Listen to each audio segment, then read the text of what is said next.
Hi guys, and welcome to Quiet History Vault tonight. You arrive just a little too late. A thin layer of ash drifts slowly through the air, settling softly on your shoulders, light as snow but warmer than it should be. You brush it away without thinking, only to notice how quiet everything is. No footsteps, no distant voices, not even the sound of wind, just a stillness that feels unnatural.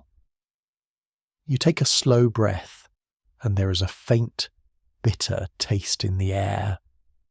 It lingers longer than expected. You pause, because something here does not quite make sense, and the more you notice, the clearer it becomes.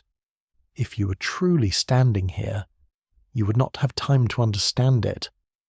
You probably would not survive this. So, before you get comfortable, take a moment to like the video and subscribe, but only if you genuinely enjoy what I do here. And don't forget to share your location and local time in the comments. I always enjoy seeing where in the world you are listening from. Now, dim the lights, flow straight into the story. The ash comes from the chimney, not from disaster, not tonight. Anyway, just from a tiny frontier cabin trying very hard not to freeze. You stand at the edge of a clearing surrounded by dark winter forest.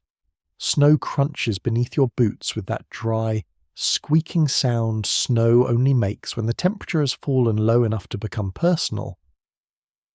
The cabin ahead leans slightly to one side, as though exhausted already.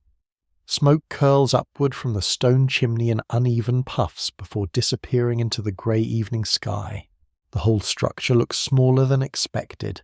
Modern people always imagine frontier cabins as cozy little hideaways. Tiny windows, warm fires, maybe a cheerful pie cooling somewhere while snow falls politely outdoors like a holiday card nobody fully believes. But standing here now, staring at rough logs blackened by weather and smoke, you realize the truth immediately. This place is not built for comfort. It is built to barely survive. You walk closer through knee-deep snow. Your breath hangs pale in the air while wind slides through the pine trees with a low whispering sound. Somewhere far off, a branch cracks beneath the weight of ice. That noise travels farther in winter forests. Everything does. A well-established historical reality is that many frontier cabins across North America during the 18th and 19th centuries were astonishingly small. Entire families often lived inside single-room structures, no larger than a modern garage. Privacy existed mostly as an ambitious fantasy, and tonight, you were about to share that fantasy with 6 exhausted people and 1 deeply suspicious dog. The cabin door opens before you even reach it. A woman wrapped in layers of wool and faded linen stares at you through the dimness. Firelight flickers behind her shoulder, glowing orange against drifting smoke.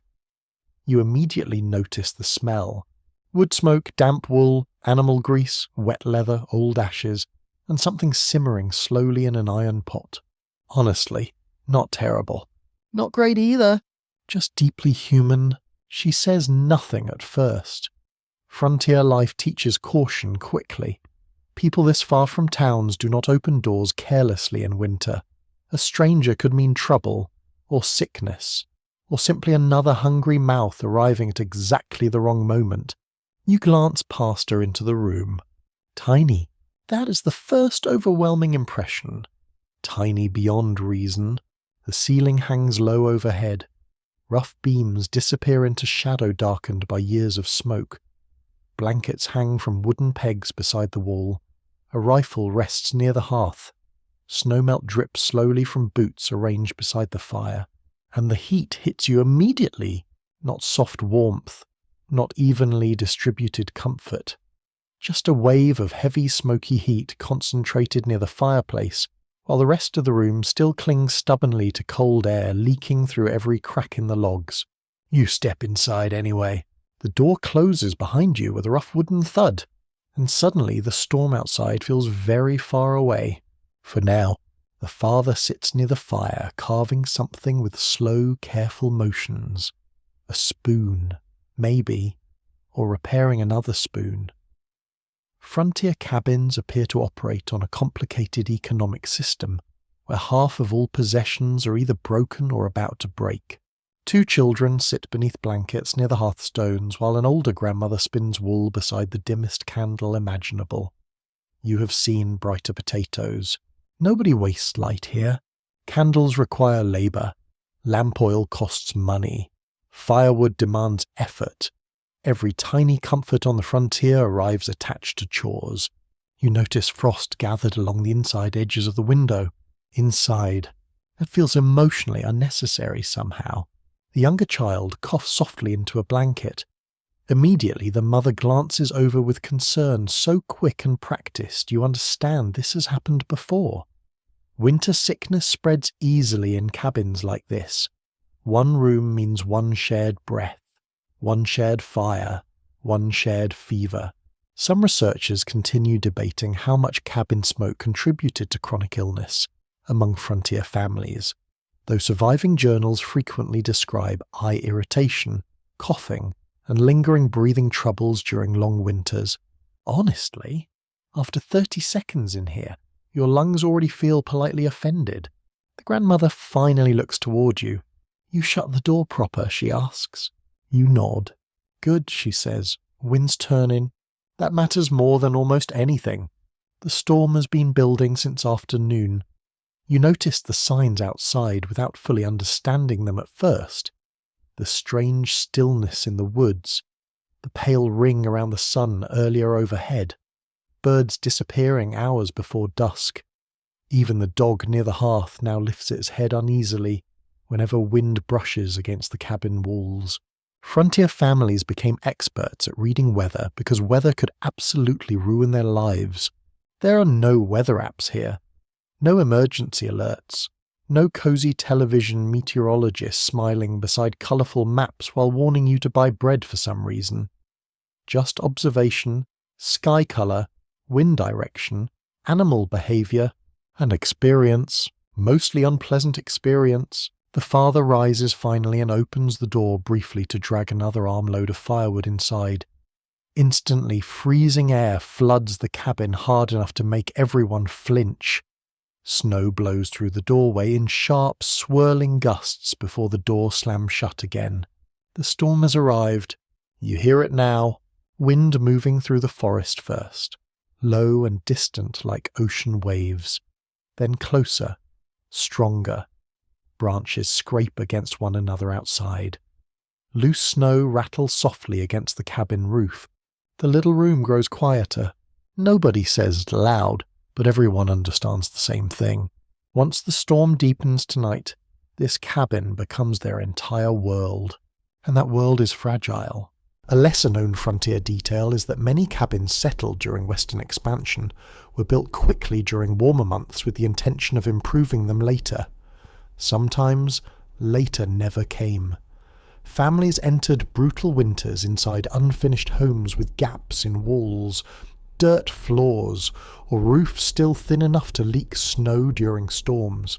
You glance again at the walls surrounding you. The logs are uneven. Mud chinking fills spaces between them, though some cracks already show signs of wear. The roof creaks whenever wind pushes harder overhead. One corner of the room feels distinctly colder than the others. You suddenly understand something important. The cabin is not fighting winter successfully. It is negotiating with it, and winter drives a very hard bargain. The mother stirs the pot hanging above the fire. Steam rises carrying the smell of onions and thin stew. The children edge closer hopefully. Outside, wind strengthens again, rattling the shutters hard enough to make the dog growl low in its throat. Night settles fully now. Darkness on the frontier arrives differently than modern darkness. No distant highways, no city glow, no porch lights scattered across hillsides. Beyond this cabin lies only black forest and falling snow. You move closer to the hearth instinctively. Everyone does. Already the fire has become the centre of existence. Not entertainment, not decoration, survival itself. And somewhere beyond those walls the storm keeps building patiently toward morning. The wind reaches the cabin fully sometime after supper, not all at once. First it whispers through the trees outside with long sighing breaths. Then it presses experimentally against the walls as though testing them. Finally it settles into a steady howl around the corners of the roof, loud enough to blur every smaller sound beneath it. You sit near the hearth with a wooden bowl warm in your hands while the family finishes the last of the stew. Nobody wastes food here. Not a drop remains in the iron pot, except a thin coating the mother scrapes carefully into the father's bowl. Even the dog watches hopefully. He receives exactly one scrap. Life on the frontier teaches discipline, partly because winter has absolutely no sense of humour about shortages.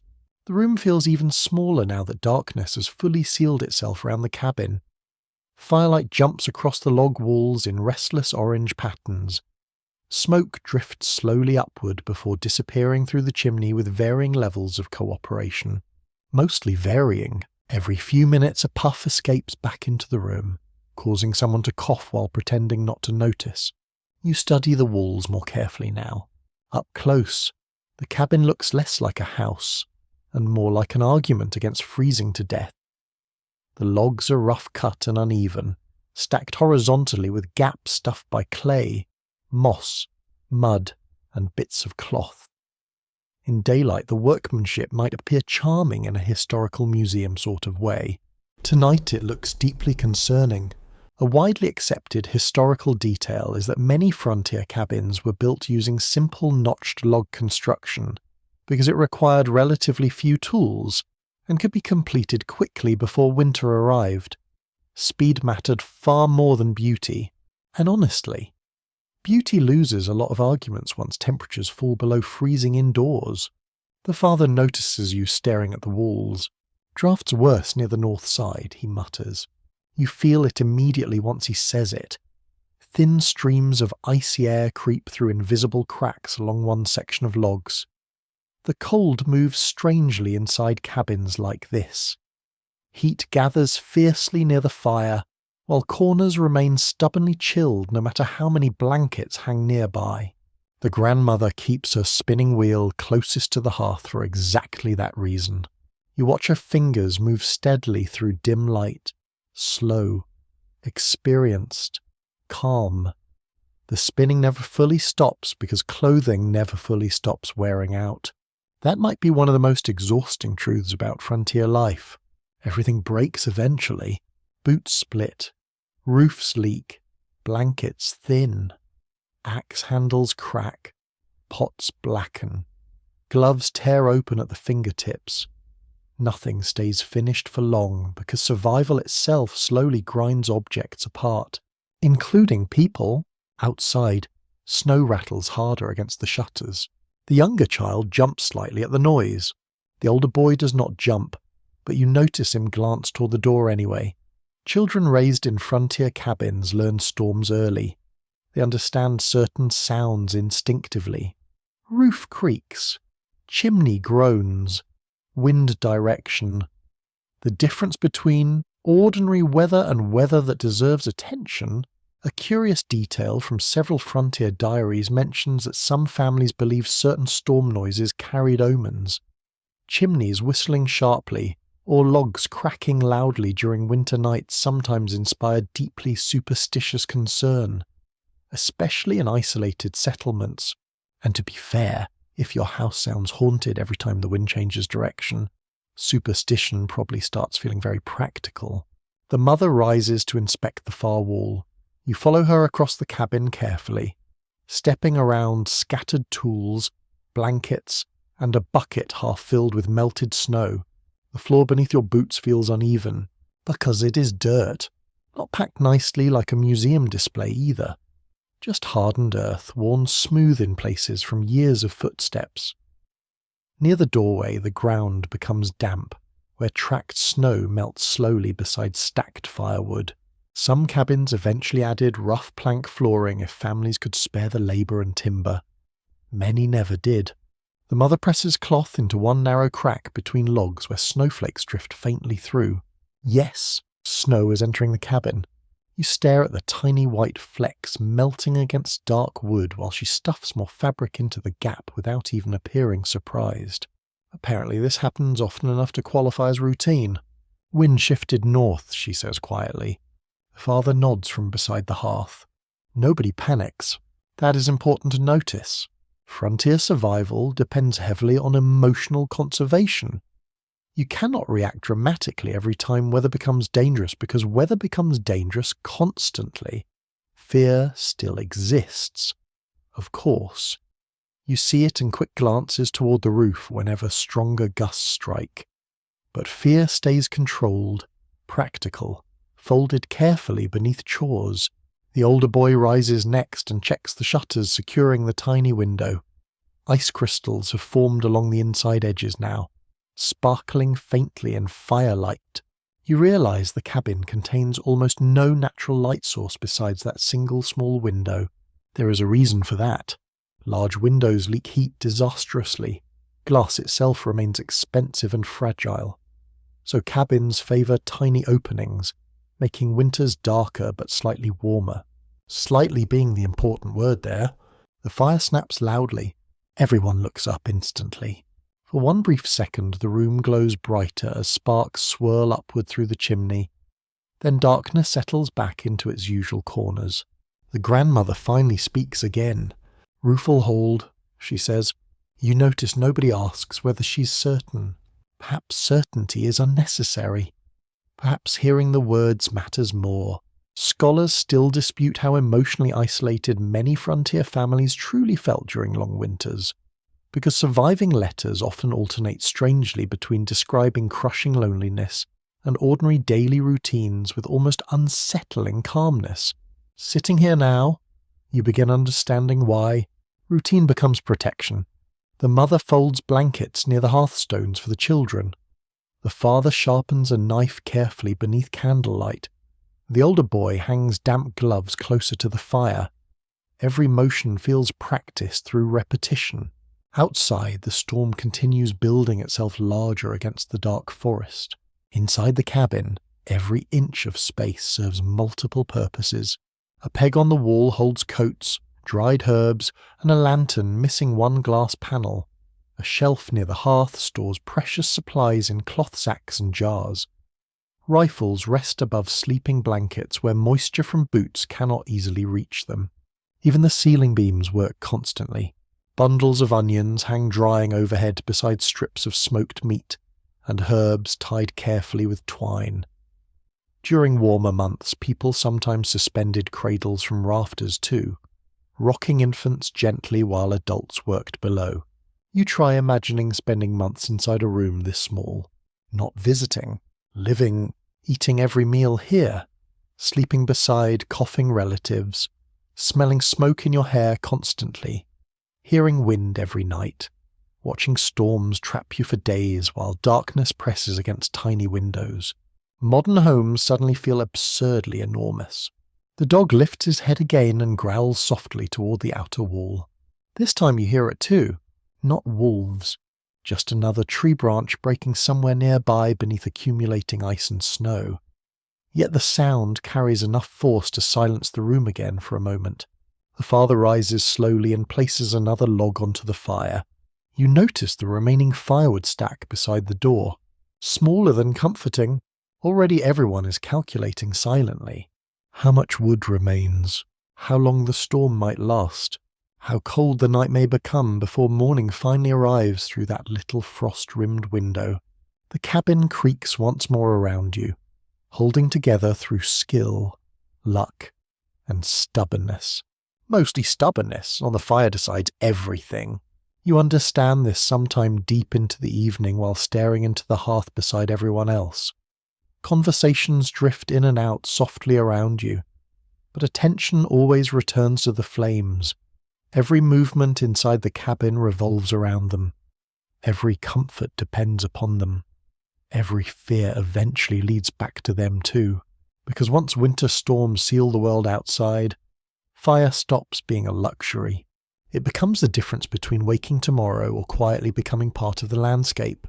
The father kneels beside the hearth again, nudging one burning log inward with an iron poker blackened by years of use. Sparks leap upward in a bright swirl, briefly illuminating the low ceiling overhead. Smoke follows a moment later, curling into the room before finally disappearing through the chimney. Mostly, not entirely. Your eyes sting faintly now from hours inside the smoky air. Everyone else seems accustomed to it. The children barely notice anymore. The grandmother continues spinning wool steadily while the mother mends a shirt beside the firelight, squinting through the dimness with practiced patience.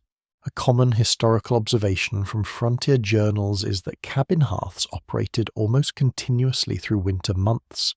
Many families kept embers alive overnight beneath ash, rather than risk the difficulty of restarting fires in freezing conditions. That means somebody always watches the fire eventually, even at midnight, even exhausted, especially exhausted. You shift closer to the warmth instinctively. Heat presses hard against your face while your back remains cool. Frontier heating works very differently from modern heating. There is no balanced temperature here, no pleasant thermostat adjusting itself quietly while you sleep beneath 12 decorative pillows you absolutely do not need. Just one concentrated source of survival. And if you move 3 feet away from it, winter immediately reminds you who owns the wilderness. The younger child leans too near the flames for warmth until his mother gently pulls him back by the shoulder, without even pausing her sewing. Clearly this has happened before, probably yesterday, probably every day since November. The hearth itself dominates nearly one full wall of the cabin. Rough stones form the chimney base, though cracks between them reveal years of hard use. Ash piles softly beneath hanging iron hooks, where blackened pots sway slightly whenever wind shakes the cabin. You notice how many tools belong specifically to the fire: pokers, tongs, iron hooks, ash shovels, heavy kettles, drying racks. Entire categories of frontier life exist only because maintaining indoor fire requires constant labour. And fire is dangerous too. That part often disappears from cosy historical imagination. People remember warmth. They forget sparks landing in straw bedding at 2 a.m. A lesser-known but very real frontier problem involved cabin fires, accidentally spreading to roofs during winter storms. Chimneys built too quickly or cleaned too rarely sometimes ignited nearby wood or thatch. Entire settlements occasionally vanished because one exhausted person fell asleep too deeply beside an overfed fire. You glance upward uneasily at the smoke-stained rafters. Comforting, very comforting. The father opens a small wooden box near the hearth and removes carefully folded scraps of bark, cloth, and dried moss. Fire-starting materials, precious enough to protect from dampness like treasure. Which, honestly, they are. Modern people trust fire with ridiculous confidence. One button, one lighter, one glowing stove knob. You rarely think about how strange controlled indoor fire actually is until sitting inside a cabin, where losing flame could become genuinely dangerous within hours. Outside the storm intensifies steadily. Snow now strikes the shutters in waves. Wind whistles sharply somewhere along the roofline before dropping into lower groaning sounds around the chimney. The dog no longer growls at every noise. He has accepted that winter intends to remain unpleasant for the foreseeable future. Wise animal. The older boy rises and brings another armful of wood closer to the hearth from the stack beside the wall. You study the logs carefully. Not all wood burns equally. Some pieces crack loudly while others smoulder slowly with heavy smoke. A few release pleasant, sharp pine scents into the room. Others smell damp and bitter. Frontier families became deeply knowledgeable about firewood types because selecting the wrong wood at the wrong time mattered. Fast-burning woods produced quick heat but vanished rapidly overnight. Dense hardwoods lasted longer but demanded stronger fires to ignite properly. Certain communities even developed strong opinions about which wood behaved best in storms. People will absolutely form emotional attachments to trees once survival depends on them. The grandmother suddenly gestures toward the chimney. "Listen," she says quietly. "You do. At first you hear only wind. Then another sound beneath it, a low rhythmic fluttering inside the chimney itself. Downdraft, cold air forcing smoke downward briefly before the fire pushes back again. The mother stands immediately and adjusts a hanging cloth near one side of the hearth opening. Apparently chimney behaviour during storms requires active negotiation too. Historians still debate how much folk knowledge frontier settlers borrowed from indigenous winter survival techniques, though many cabin construction methods and heating practices almost certainly evolved through observation, exchange, and adaptation across generations. Watching this family now, you realise survival knowledge rarely arrives from one source alone. It accumulates slowly, piece by piece, storm by storm. The father settles onto a stool beside the hearth and begins shaving curls of wood from a thicker branch, kindling for tomorrow. Even during storms, tomorrow's fire demands preparation tonight.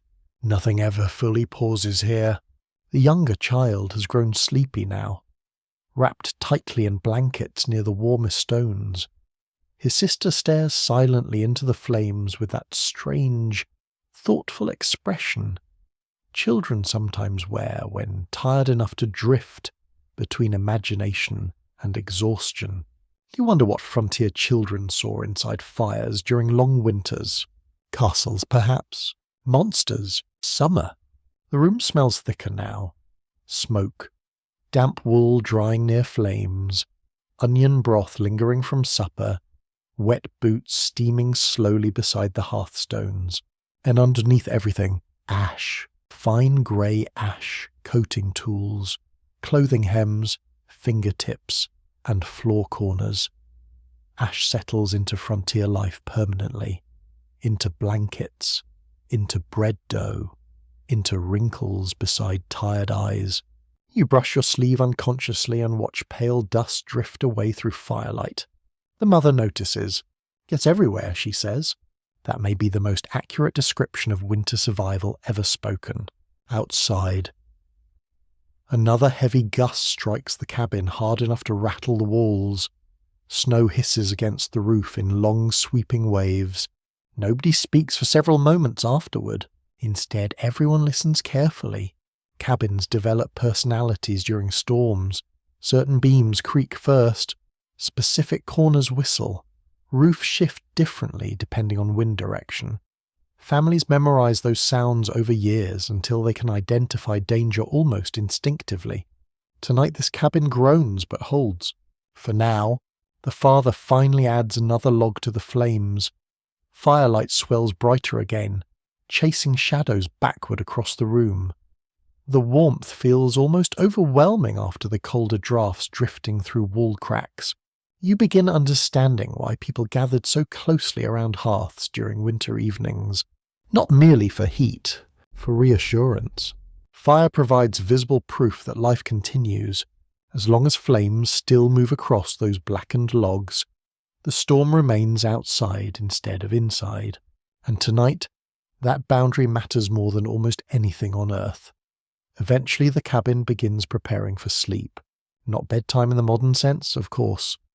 Nobody disappears into separate bedrooms carrying herbal tea and emotional support blankets, while soft music plays from hidden speakers.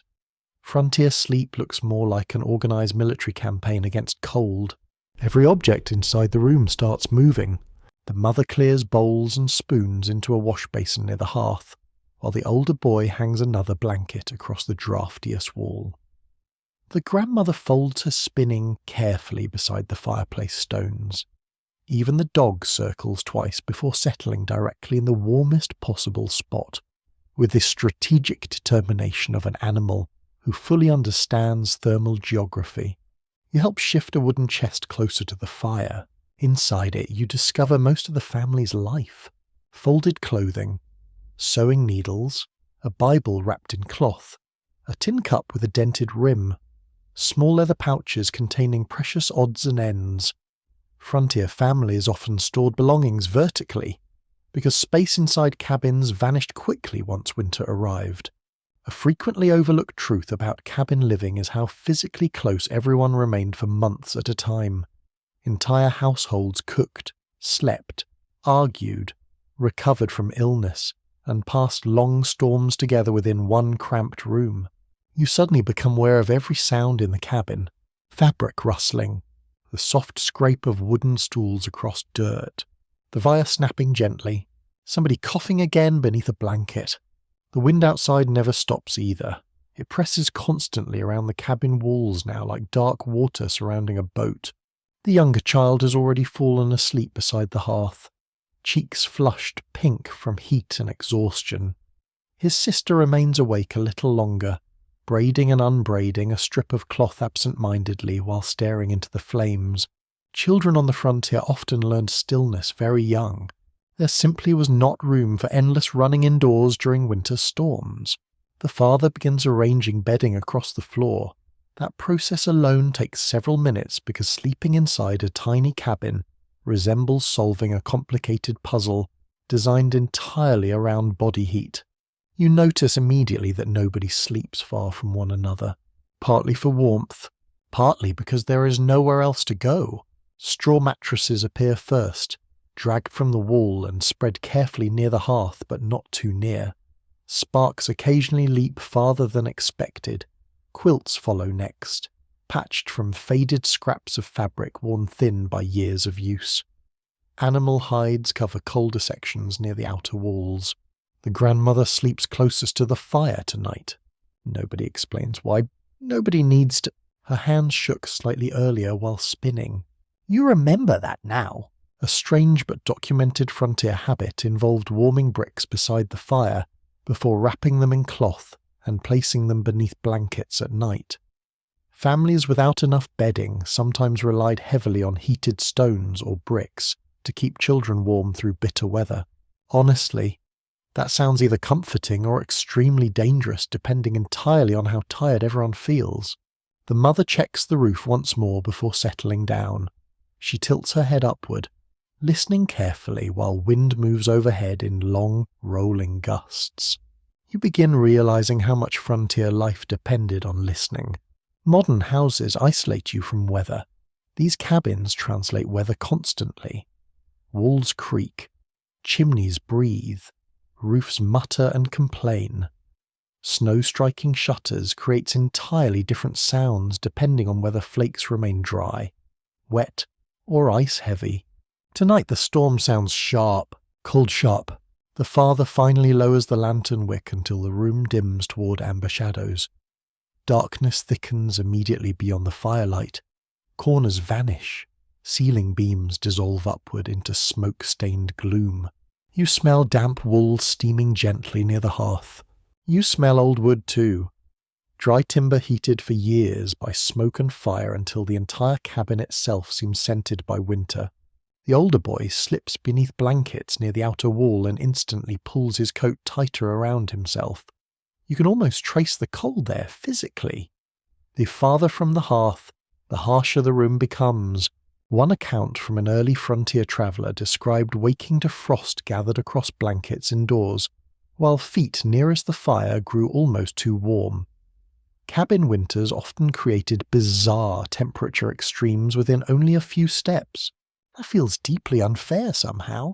The grandmother mutters softly toward the children. Closer. They move instinctively. Everybody gathers inward during storms, even in sleep. Especially in sleep, the father remains awake longer than the others, sitting beside the hearth with elbows resting on his knees. You realize someone must continue feeding the fire throughout the night. Letting flames die completely could mean waking to dangerously cold temperatures by morning, or not waking comfortably at all. A handful of scholars continue discussing how sleep patterns differed in isolated frontier communities, particularly during long winters when families often woke multiple times nightly to tend fires, check livestock, or respond to weather changes. Sitting here now, uninterrupted 8-hour sleep feels almost fictional. Outside, wind screams suddenly down the chimney hard enough to scatter sparks upward. The younger child stirs beneath blankets. The dog lifts his head again, Then silence returns except for steady fire crackling. The father finally stretches out near the hearth without fully lying down. Even resting, he watches the flames.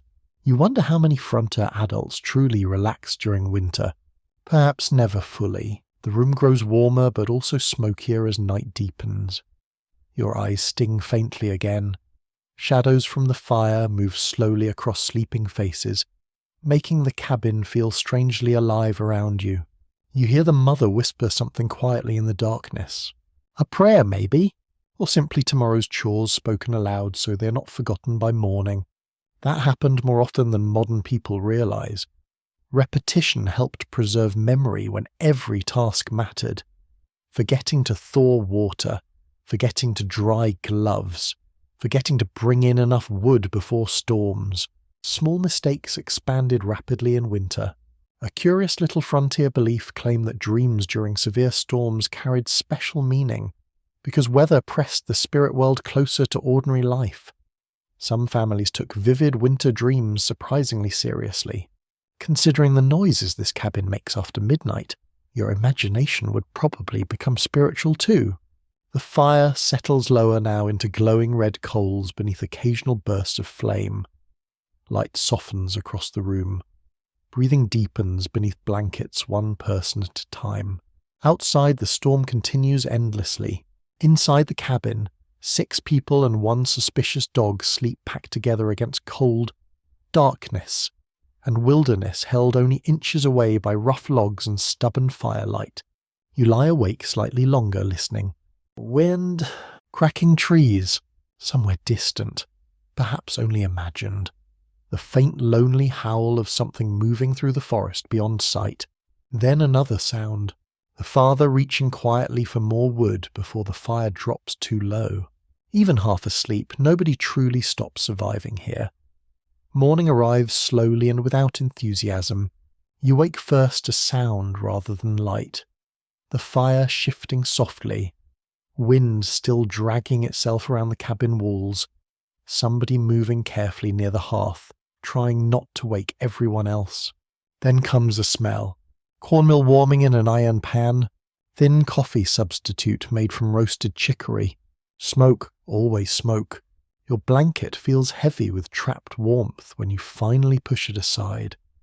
Immediately cold air slides across your face and hands with enough sharpness to fully remind you where you are. Not dead yet. Promising start. The father crouches beside the hearth, feeding small pieces of kindling into the coals. He must have kept the fire alive all night because faint orange heat still glows beneath the ash.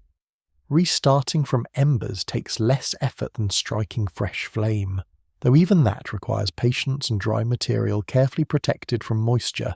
Many frontier families treated surviving coals almost like living things during winter, banking them beneath ash overnight with tremendous care.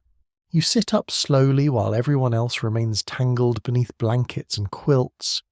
Frost still rims the little window despite the fire. The glass looks cloudy now from trapped moisture and smoke residue. The mother rises next, wrapping a shawl tightly around herself before reaching immediately for supplies near the shelf. Breakfast begins with inventory. Always inventory. You watch her measure cornmeal carefully into a bowl while glancing occasionally towards several cloth sacks tucked against the wall. Beans, dried apples, salt, flour, or rather what remains of flour.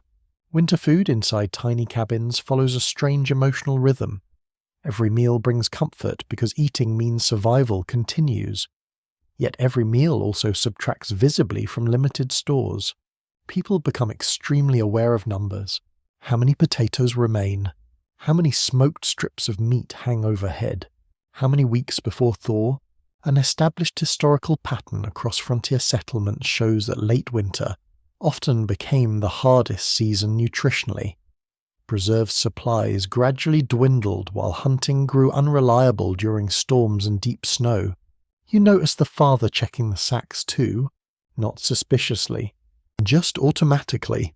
The older boy wakes coughing again beneath his blanket. Immediately the grandmother passes him a tin cup of water kept near the hearth overnight so it would not freeze completely. The water looks cloudy. You decide not to investigate that emotionally. Acquiring clean water during winter demanded exhausting labour. Wells froze, streams iced over. Snow required melting in huge amounts because packed snow produces surprisingly little water. Frontier households spent tremendous effort simply making sure people had enough to drink and cook safely. The younger child finally emerges from blankets with hair pointing wildly in every direction.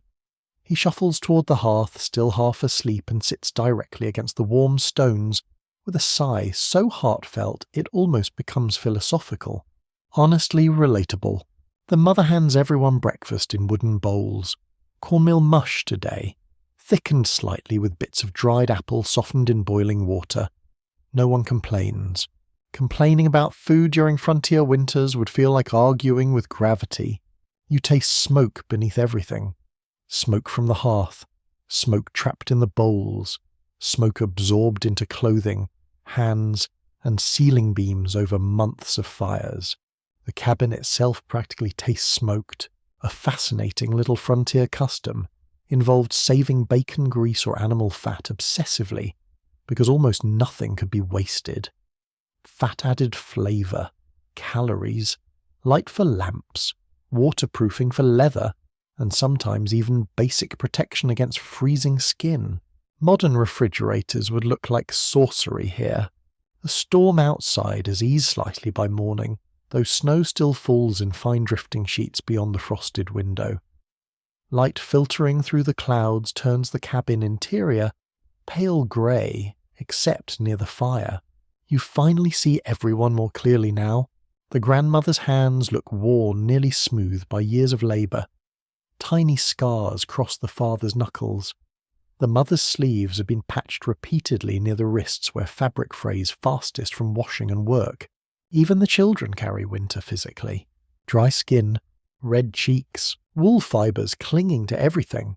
The older boy pulls on stiff boots beside the door and immediately grimaces. Frozen leather. He holds them near the fire first before attempting to lace them properly. A number of surviving accounts from frontier communities describe boots freezing hard overnight if left too close to outer walls or damp from snow exposure. Morning routines often included thawing clothing before anyone could wear it comfortably. Imagine needing to defrost your pants before sunrise. History occasionally feels deeply unreasonable. The father opens the cabin door at last. Cold crashes inward instantly. Everyone reacts together. The dog lifts his head sharply. The younger child pulls blankets tighter around himself. The grandmother mutters something disapproving toward the weather in general. Outside lies white silence. Snowdrifts rise almost halfway against one side of the cabin now. Pine branches sag heavily beneath fresh accumulation. Wind still sweeps loose powder across the clearing in long pale ribbons. The father studies the sky carefully before stepping outside with an axe and rope. Wood gathering. Of course, the cabin cannot pause simply because weather becomes difficult. Fires consume fuel relentlessly. People need water. Animals require checking. Snow must be cleared before doors freeze shut entirely. Survival continues demanding chores with the emotional sensitivity of unpaid taxes. The mother begins washing bowls using precious warm water from the kettle. She wastes almost none of it. Dirty water later may serve another purpose.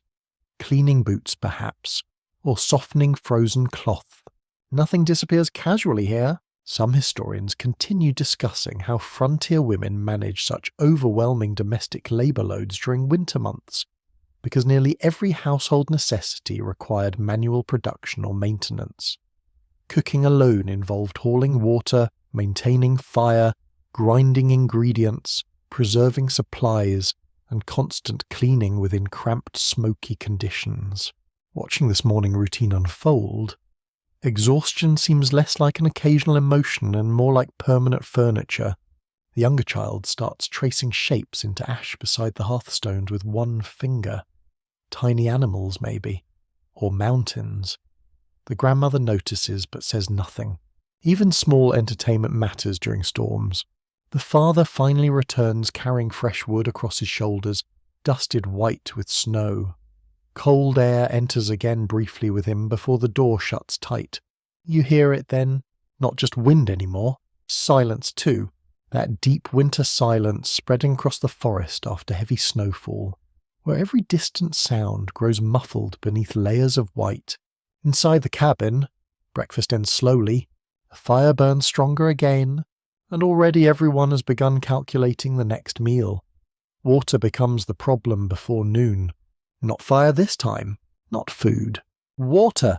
You notice it when the mother lifts the bucket near the hearth and frowns slightly at the shallow amount sloshing near the bottom. Everyone notices, actually.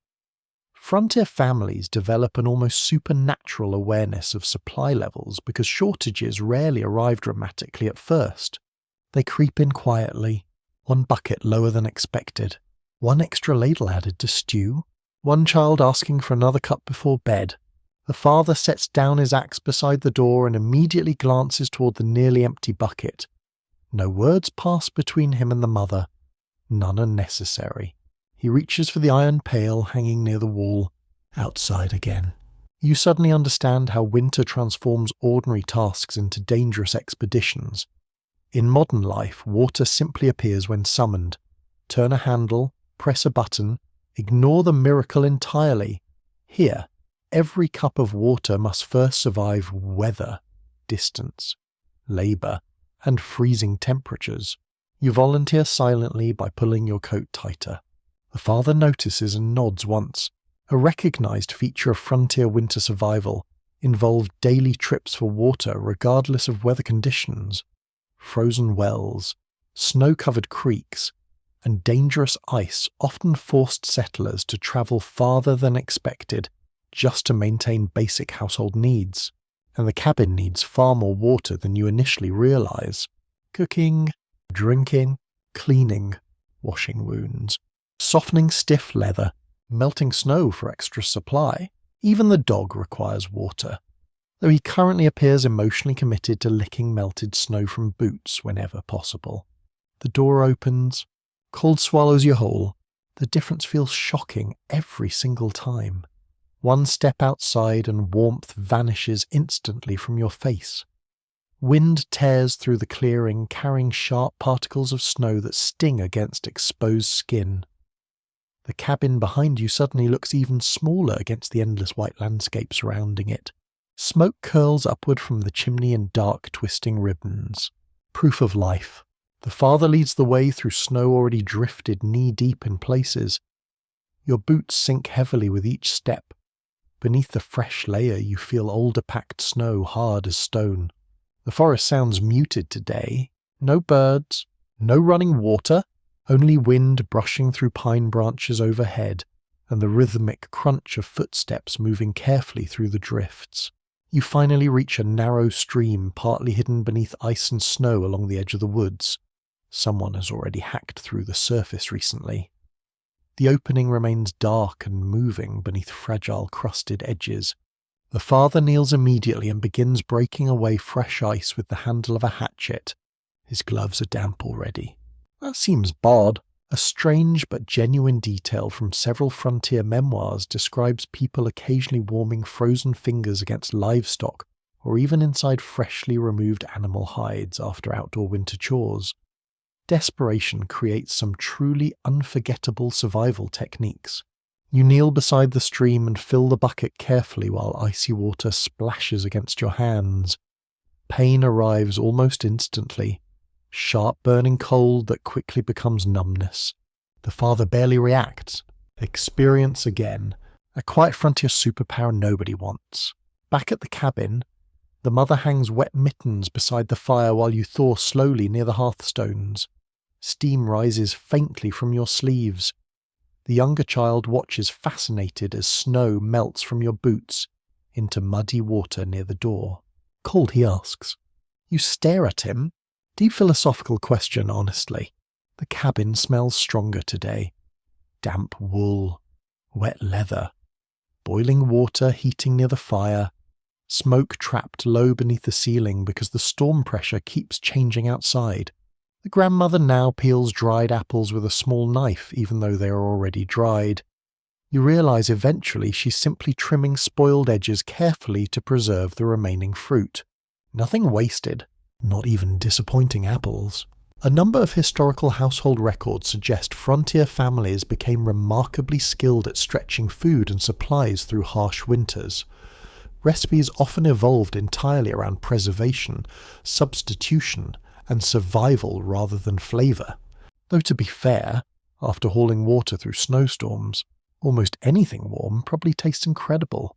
The mother pours part of the fresh water into a blackened kettle above the fire. The rest she covers immediately to prevent ash contamination. Ash contaminates everything eventually. Your clothes smell like smoke permanently now. Your hair probably does too.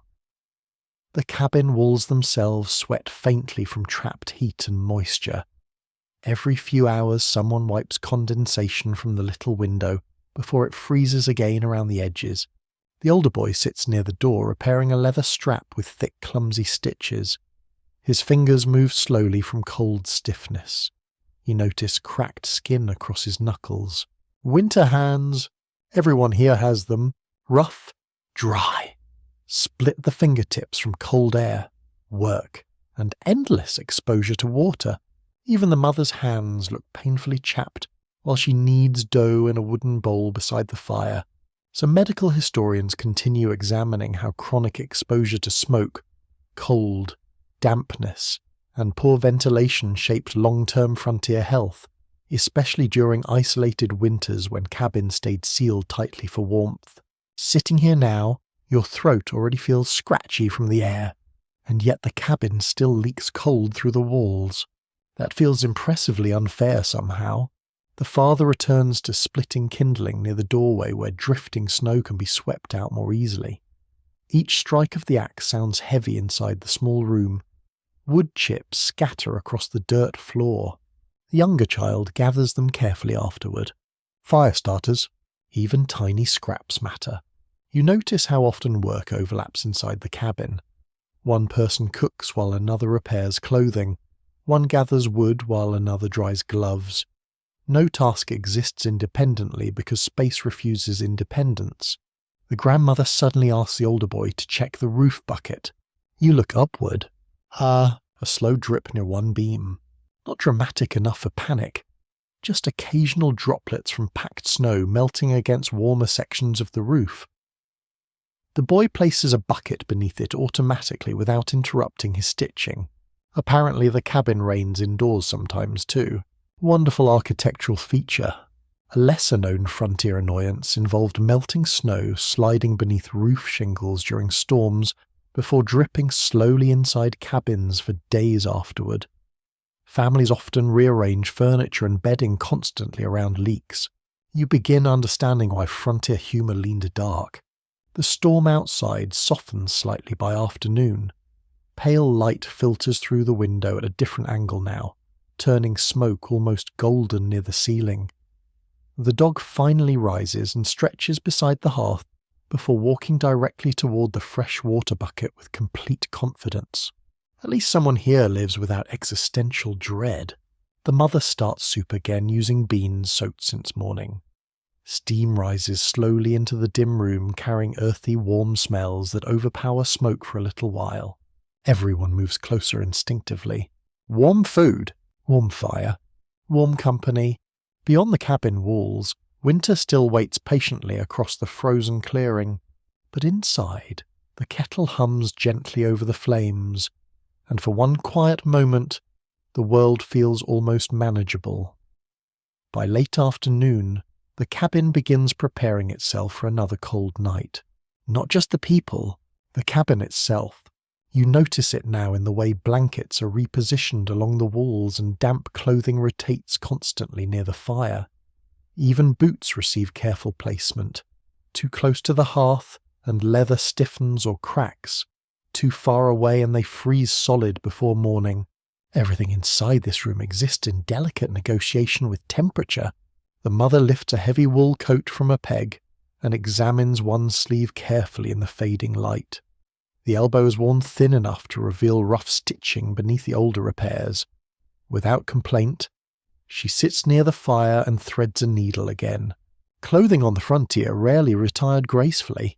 It simply transformed. A shirt became patches. Patches became quilt stuffing. Torn blankets became mittens. Worn animal hides became bootliners. Entire family wardrobes slowly evolved through repair after repair until garments resembled historical timelines sewn together by exhaustion. A well-documented reality of frontier winters is that layered clothing mattered enormously because cabins rarely stayed evenly warm. Families slept in multiple layers, often including coats, hats, scarves, and stockings indoors during severe storms. You glance at the younger child bundled beside the hearth now. He appears approximately 70% blanket. The grandmother calls you closer and hands you a pair of mittens needing repair. The wool feels rough and uneven beneath your fingers. Someone already darned the fingertips twice before. Tiny stitches crisscross old holes like delicate spider webs. You sit near the firelight trying to help while everyone else works around you. The cabin grows strangely peaceful during these evening chores. Not silent exactly. The fire still crackles. Wind still pushes against the roof. The father occasionally coughs into one sleeve while carving new pegs from scrap wood near the doorway. But the rhythm feels calmer, focused. This is how winter evenings disappear. One stitch, one repaired bootlace, one sharpened knife, one more log placed carefully onto the fire. The older boy rubs animal grease into cracked leather boots, while the smell of tallow drifts slowly through the room. You wrinkle your nose slightly before realizing no one else reacts at all. Frontier cabins smelled intensely alive. Smoke, sweat, wet wool, leather, ash, animal fat, damp earth, cooking broth, sometimes livestock drifting in from nearby shelters too. Modern scented candles would probably surrender immediately in this environment. A curious historical tidbit from several isolated settlements mentions people stuffing dry grass, rabbit fur, or even newspaper scraps into boots during especially harsh winters for additional insulation. Honestly, if your toes remain attached by spring, the method counts as scientific success. Outside, snow has stopped falling for now, though wind continues dragging loose powder across the clearing in pale, ghostly ribbons. Faint light still lingers through the tiny window. Winter sunsets arrive early here. Daylight never seems to last long enough to finish everything. The mother pauses her sewing suddenly and reaches for the younger child's hands. Cold fingers. She rubs them briskly between her own before wrapping them again beneath blankets closer to the fire. You realize warmth must constantly be maintained in tiny ways. Move nearer. Dry your gloves. Change damp socks immediately. Rotate sleeping positions. Protect fingers. Protect ears. Protect feet above all else. People who survived frontier winters became astonishingly aware of the body's weaknesses. Several historians have explored how winter clothing practices varied between regions and immigrant communities, since settlers often blended European traditions, indigenous techniques, and whatever materials local conditions allowed. Watching this family now, practicality clearly outranks fashion by an overwhelming margin. The father's coat alone appears constructed from at least 3 different eras of suffering. The grandmother eventually opens a cedar chest near her bedding. Inside lie carefully folded quilts smelling faintly of wood and smoke. She lifts one gently across her lap. Beautiful, not in a polished museum way either. The fabric has faded unevenly through years of washing and firelight. Some squares come from old dresses, others from shirts long worn apart. Tiny hand stitches hold the entire thing together with stubborn patience. You trace one faded patchwork corner quietly, memory sewn into cloth. A number of surviving frontier quilts included pieces from significant family garments, transforming blankets into deeply personal objects that carried emotional history through generations. The grandmother notices your expression. "Waste nothing," she says simply. That might be the frontier motto carved directly into human bone. The older girl braids strips of worn fabric into a rug near the hearth while humming softly under her breath. It takes you several moments to recognize the melody, because the wind keeps interrupting it around the chimney. The cabin ceiling darkens further as evening settles fully outside. Firelight grows stronger by comparison, painting warm gold across rough log walls. Shadows move slowly through the room whenever someone shifts position. The father rises at last and checks the door latch carefully, then checks it again. Storm habits. One winter account from a remote settlement described cabin doors freezing partially shut overnight after drifting snow packed hard against them. Families sometimes kept shovels indoors specifically because of this possibility. Imagine being trapped inside your own house by weather while also running low on firewood. Frontier winters truly refused moderation. The mother finishes mending and hands the repaired coat back to the older boy. He slips it on immediately despite still being indoors. Heat near the hearth fades quickly across the room now that daylight has vanished. You can feel cold gathering again around the walls. The dog notices first. He abandons his earlier sleeping place and moves closer to the grandmother's blankets with complete shamelessness. Nobody objects. In cabins like this, animals often served practical roles during winter beyond companionship alone. Warmth counted. Breathing bodies counted. Everything counted. The fire suddenly pops loudly, throwing sparks across the hearthstones. Everyone glances upward automatically. The father steps forward instantly to adjust the logs before the stray embers reach bedding nearby. No panic, just reflex. That may be the most frontier thing you have witnessed yet. Outside, darkness deepens over the buried forest. Inside the cabin, patched clothing dries beside the flames while tired hands continue stitching, carving, rubbing grease into leather, and preparing quietly for another long winter night held together by wool, firelight, and persistence. The storm returns after midnight. You hear it before you fully wake, a deep rolling pressure moving through the forest, followed by sudden hard wind striking the cabin walls all at once. The entire structure groans softly around you. Somewhere overhead, snow slides from part of the roof with a heavy muffled thump. Then comes the draft. Cold air spills across your face so sharply it feels almost wet. Your eyes open immediately. The fire has burned lower during the night, leaving the room dim and red with fading embers. Most of the family still sleeps beneath blankets gathered close together near the hearth. Shadows rise and fall slowly with breathing, but something has changed. You see it near the north wall first. Snow, tiny white flakes drifting through a narrow crack between the logs. Not many, just enough to matter. The father notices at nearly the same moment you do. He pushes himself upright without speaking and crosses the room quietly while pulling his coat tighter around his shoulders. Outside, wind screams around the chimney. Inside, the cabin begins losing its argument with winter inch by inch. An important truth recorded in numerous frontier accounts is that cabins constantly required maintenance during severe weather. Chinking loosened, roofs shifted, and wind exploited weaknesses faster than families could fully repair them. The father presses his hand against the leaking crack. More cold air pushes inward immediately. You feel it from several feet away. The mother wakes too now, blinking toward the wall while the younger child sleeps through everything beneath layers of quilts and exhausted trust. Nobody sounds surprised, only tired. The father reaches for scraps of cloth kept near the hearth specifically for moments like this. He stuffs one into the gap carefully using the handle of a spoon, before sealing the edges with packed clay from a small bucket beside the wall. Emergency repairs, at 1 a.m. Wonderful lifestyle. The grandmother mutters softly from beneath blankets. Wind found the north seam. You realize cabins possess weak points families memorize over years, almost like old injuries in a body that aches before storms. The fire crackles weakly behind you. Embers alone no longer warm the room enough. Frost has formed again across the window and now creeps faintly along sections of the inner wall too.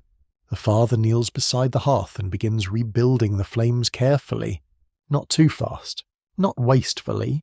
Firewood remains precious. One remarkable frontier practice involved preserving certain especially dry pieces of wood, specifically for nighttime emergencies, because damp kindling could fail disastrously during storms. That level of planning sounds exhausting, because it absolutely was. The mother checks the roof next. You hear dripping before you see it, a slow, steady tap near the corner where snowmelt has begun slipping through weakened shingles overhead. A small puddle darkens the dirt floor beside a chest of folded blankets. She moves immediately, sliding the chest farther from the leak before positioning a basin underneath. Tap, tap, tap. The sound joins the wind and fire as part of the cabin's nighttime orchestra. A handful of researchers continue debating how psychologically stressful prolonged winter confinement became inside isolated frontier homes, especially during repeated storms where families lost sleep night after night maintaining shelter conditions. Honestly, after one evening of this, modern people would begin emotionally negotiating with hotel reservations. The older boy finally wakes and sits up slowly, hair flattened wildly on one side. He does not ask questions. He simply reaches for another blanket and hangs it across the colder wall to block drifting air. Routine again. That endless, quiet routine frontier life builds into people until survival becomes automatic. Outside, another gust slams against the cabin hard enough to shake loose powder from the roof beams overhead. Fine dust and ash drift downward through the firelight. For one strange moment it resembles grey snow indoors. You brush some from your sleeve and smell smoke immediately. The younger child wakes coughing this time, not violently, just enough to make the mother glance over sharply before handing him water from a cup kept warming near the embers. Smoke thickens inside the cabin during storms because changing wind pressure disrupts chimney drafts. Families often endured stinging eyes and rough breathing for hours rather than risk opening doors or windows wider to ventilate the room. Frontier comfort truly operated on a sliding scale where not frozen counted as luxury. The father finally coaxes stronger flames from the hearth. Warm orange light spreads gradually outward again, chasing shadows across the walls. The room breathes easier almost immediately. Even emotionally, you had not realized how tense everyone became watching the fire weaken. The grandmother pushes herself upright slowly and points toward the ceiling beams. "Listen close," she says. At first you hear only wind, then a different sound beneath it, a low creaking strain moving across the roofline overhead. Snow wait. The father listens too, face still and tired in the firelight. Cabin roofs carried tremendous burdens during winter storms, particularly in regions where heavy wet snow accumulated faster than families could clear it safely. Collapses did happen, not often enough to feel normal, but often enough to remain feared. The older boy grabs his coat again before the father stops him with one look. Too dark, too dangerous outside now, so instead everyone waits. You sit together beside the growing fire while the storm circles endlessly through the woods around the clearing. Wind whistles through tiny unseen gaps. Meltwater taps steadily into the basin. Smoke drifts beneath the ceiling in slow blue layers. Nobody speaks much. Words feel unnecessary at this hour. The mother eventually resumes sewing by firelight despite the lateness. Not because she enjoys midnight sewing during a storm, presumably because clothing still needs repair tomorrow whether weather improves or not. Life keeps demanding labour even while the roof complains overhead. A curious little tradition from some frontier regions claimed that hanging certain herbs near doors or windows helped quiet storms entering the home, whether for spiritual comfort or simple familiarity. Many families maintained small protective rituals during harsh winters. You glance toward the doorway now and notice dried plants tied beside the frame. Perhaps protection, perhaps memory, perhaps both. The fire finally burns strong enough that warmth reaches your feet again. The younger child has fallen back asleep curled beside the dog, who seems mildly offended by the entire weather situation, but willing to endure it for adequate hearth access. Outside the cabin, winter presses harder through darkness and snow. Inside, patched blankets hang against leaking walls, while 6 people quietly hold their fragile little shelter together one repair at a time. Morning comes grey and restless. The storm has not fully passed, but it has exhausted itself into long drifting wind instead of violent gusts. Snow still moves across the clearing outside in pale ribbons beneath a heavy sky, though the cabin no longer shakes with every breath of weather. Inside, the children wake first. Not cheerfully, just earlier than anyone would prefer. The younger boy sits upright beneath blankets and stares into the fading fire with the hollow expression of someone realizing another winter day has begun exactly like the last one. His sister pulls her shawl tighter and watches frost slowly forming delicate patterns along the corners of the window. You suddenly understand something frontier. Stories rarely mention enough. Children get bored. Not occasionally. Professionally, tiny cabins during long winters offered limited entertainment beyond chores. Storytelling, carving, sewing, reading if books existed, and inventing games from almost nothing. Entire childhoods unfolded inside rooms barely large enough for proper stretching. The younger boy pokes gently at a knot in the wooden floor beam nearest him. Dirt floor yesterday. Today you realise one small section near the hearth has rough planks laid over it, where constant dampness became unbearable. The boards creak softly beneath movement. Luxury flooring, approximately 4 feet of it. The mother already works near the fire preparing breakfast while the father pulls on stiff gloves near the door. Snow must be cleared again, wood gathered again, water checked again. Winter chores repeat with the relentless confidence of tides. The older girl begins teaching the younger child letters scratched into ash beside the hearthstones. You watch her trace careful shapes while he imitates them with one mittened finger. A number of historians point out that education on the frontier often happened informally during winter months, especially inside isolated cabins where older siblings and parents improvised lessons whenever chores allowed time. The younger boy writes one letter backward. Nobody cares, honestly. Surviving the weather probably outranks spelling accuracy today. The grandmother sits quietly near the warmest stones with a blanket wrapped around her shoulders. In daylight you notice how tired her face appears. Winter light reveals things, firelight softens away. Thinness, exhaustion, the faint blue shadows beneath older eyes. She notices you watching and gestures toward the children. Keep their minds busy, she says. That may be the hidden mission of every frontier winter. Busy hands, busy minds, busy enough not to dwell constantly on storms, shortages, sickness, and distance. The older girl eventually begins a clapping game with her brother beside the hearth. Their laughter sounds startling inside the cabin, almost too bright against the heavy weather outside. The dog immediately abandons sleep to supervise. Poorly, a curious detail from several frontier memoirs mentions children creating toys from corn cobs, carved wood, scraps of cloth, or animal bones during long winters. Some families even carved miniature cabins or livestock figures to recreate daily life indoors, which honestly sounds either charming or mildly dystopian depending on your emotional state. The father returns briefly carrying fresh snow across his boots and shoulders. Cold air floods the room again before the door shuts hard behind him. He stamps snow from his coat while the younger boy watches eagerly. Deep, the child asks. Past the fence, the father replies. That matters. Snow depth determines everything outside now. How far livestock can move, whether paths remain visible, how difficult hauling water becomes, whether neighbouring cabins can reach one another if trouble starts. The children listen carefully because frontier children always listen carefully when weather gets discussed. Their world depends on it too. Breakfast arrives slowly today. Thin stew thickened with cornmeal. Small pieces of smoked meat floating like treasured discoveries. The younger boy searches his bowl, hopefully for larger portions, while pretending not to search. The mother notices anyway and quietly adds one extra spoonful from the pot.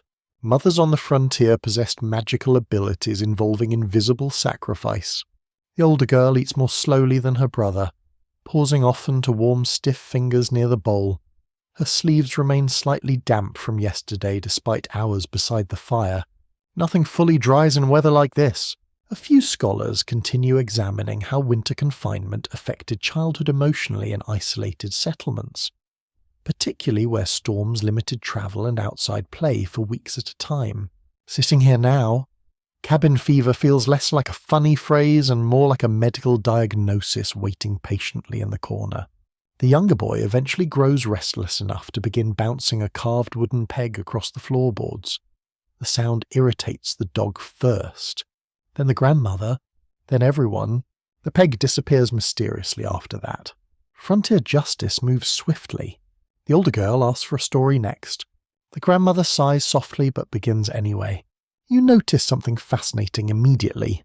Stories inside cabins serve practical purposes beyond entertainment. They organize time, calm children, preserve memory, distract adults from fear, fill darkness while storms scrape against the walls outside. The grandmother tells of winters farther north where snow-buried cabin roofs entirely except for chimneys. She describes wolves following sled tracks through forests and rivers freezing so hard, people hauled wagons directly across them. The younger boy stares wide-eyed. The father merely nods once. Apparently frontier storytelling sometimes doubles as emotional conditioning. The mother continues mending while listening. Her hands never stop moving. Needle through cloth, pull thread, turn fabric, repeat. Even stories share space with labour here. Outside, pale daylight brightens slightly through thinning clouds. You hear dripping from the roof now as weak afternoon warmth softens upper layers of snow. The sound almost resembles rain for a few seconds before cold reality returns. The younger boy grows sleepy after the story ends and curls beside the dog near the hearth. His sister quietly traces more letters into ash while whispering them under her breath. B, C. Tiny fragile education beside a smoky fire during a storm. One little-known frontier habit involved saving scraps of newspaper, not only for reading, but also for teaching children letters repeatedly through winters when books remained scarce. Paper itself became educational treasure. The father sharpens tools beside the doorway while occasionally glancing toward the children. Not smiling exactly. Frontier adults often appear too tired for dramatic displays of affection. But you notice the glances anyway. The fire burns steadily through the afternoon. The cabin smells of wool, smoke, soup, damp leather, and slowly drying mittens. Outside, endless snow still covers the clearing and dark forest beyond. Inside, children whisper games beside the hearth while winter waits patiently against the walls. The coughing gets worse that night. At first it blends into the ordinary sounds of the cabin. A rough throat cleared near the fire, a sleepy cough beneath blankets. Nothing dramatic. Winter cabins produce noises constantly, and sickness rarely announces itself politely. But sometime after supper, the older boy bends forward suddenly with a deeper cough that seems to scrape painfully from his chest. Everyone looks up immediately. The room goes quieter in a way that feels heavier than silence. The mother sets down her sewing without a word and crosses the cabin toward him. Her hand touches his forehead first, then his neck. Then she listens while he breathes slowly through another coughing fit. The father keeps staring into the fire, not because he does not care, because he cares very much. Illness inside frontier cabins carried a kind of fear modern people rarely experience anymore. There are no nearby clinics here. No pharmacies glowing warmly beneath fluorescent lights. No quick drive through snow-covered roads toward help. Only distance, only weather, only whatever knowledge people carry in tired human memory. A commonly recorded hardship in frontier communities involved respiratory sickness spreading rapidly during winter confinement. Smoke-filled cabins, poor ventilation, damp clothing, and close quarters created ideal conditions for lingering coughs and infections. You glance upward instinctively at the haze gathering beneath the rafters. The smoke seems thick at night somehow. The older boy insists he feels fine, which immediately guarantees nobody believes him. The grandmother motions him closer to the hearth while the mother reaches toward a shelf near the wall. From a small cloth bundle she removes dried herbs tied carefully with string. Winter medicine, or at least winter hope. The mother drops some into steaming water hanging above the fire. Bitter smells rise slowly through the cabin, cutting across smoke and damp wool with sharp, earthy scents. The younger child wrinkles his nose dramatically. Honestly, fair reaction. A fascinating little frontier custom involved brewing countless homemade remedies from local plants. Roots, bark, animal fat, vinegar, whiskey, or honey depending on what families could obtain. Some mixtures likely helped. Others probably tasted alarming enough to frighten illness temporarily out of the body. The older girl sits unusually still tonight, watching her brother carefully from across the room. Children understand sickness early on the frontier, too early sometimes. The father finally speaks. When'd it start hurting? The older boy shrugs. This morning maybe. Not encouraging. The mother hands him the steaming cup anyway.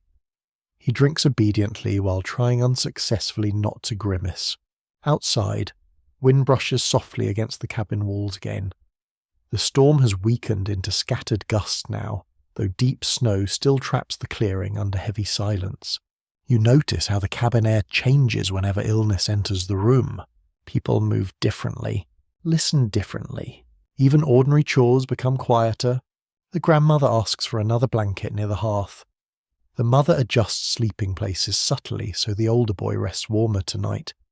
The younger child gets pushed farther away despite his complaints. No one says the word contagious aloud. They all think it.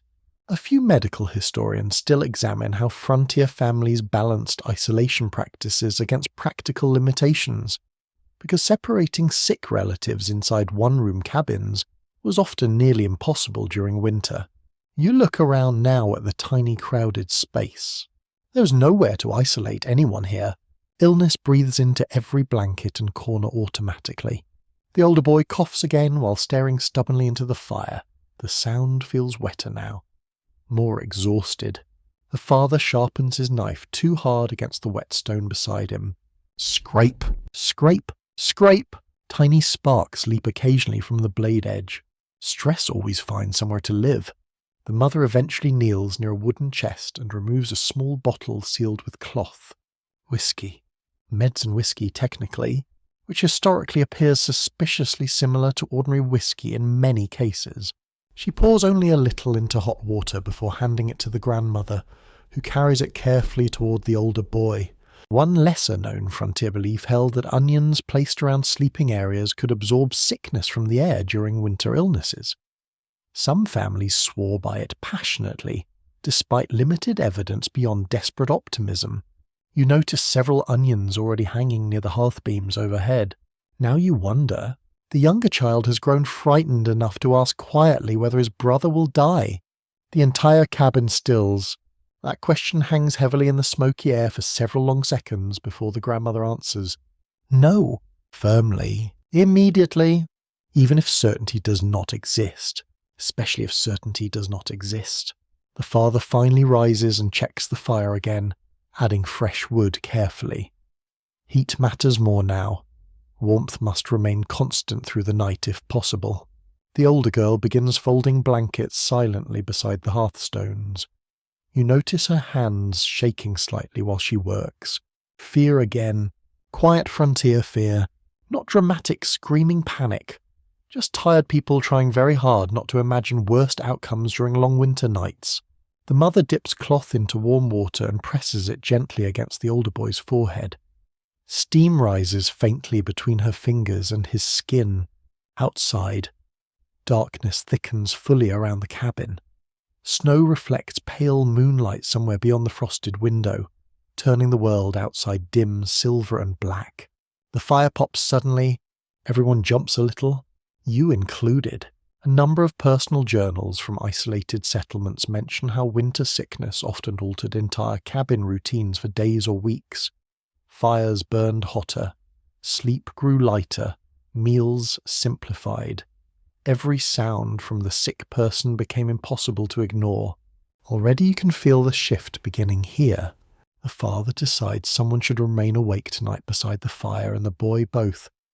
Nobody argues. The grandmother begins humming softly while rocking near the hearth.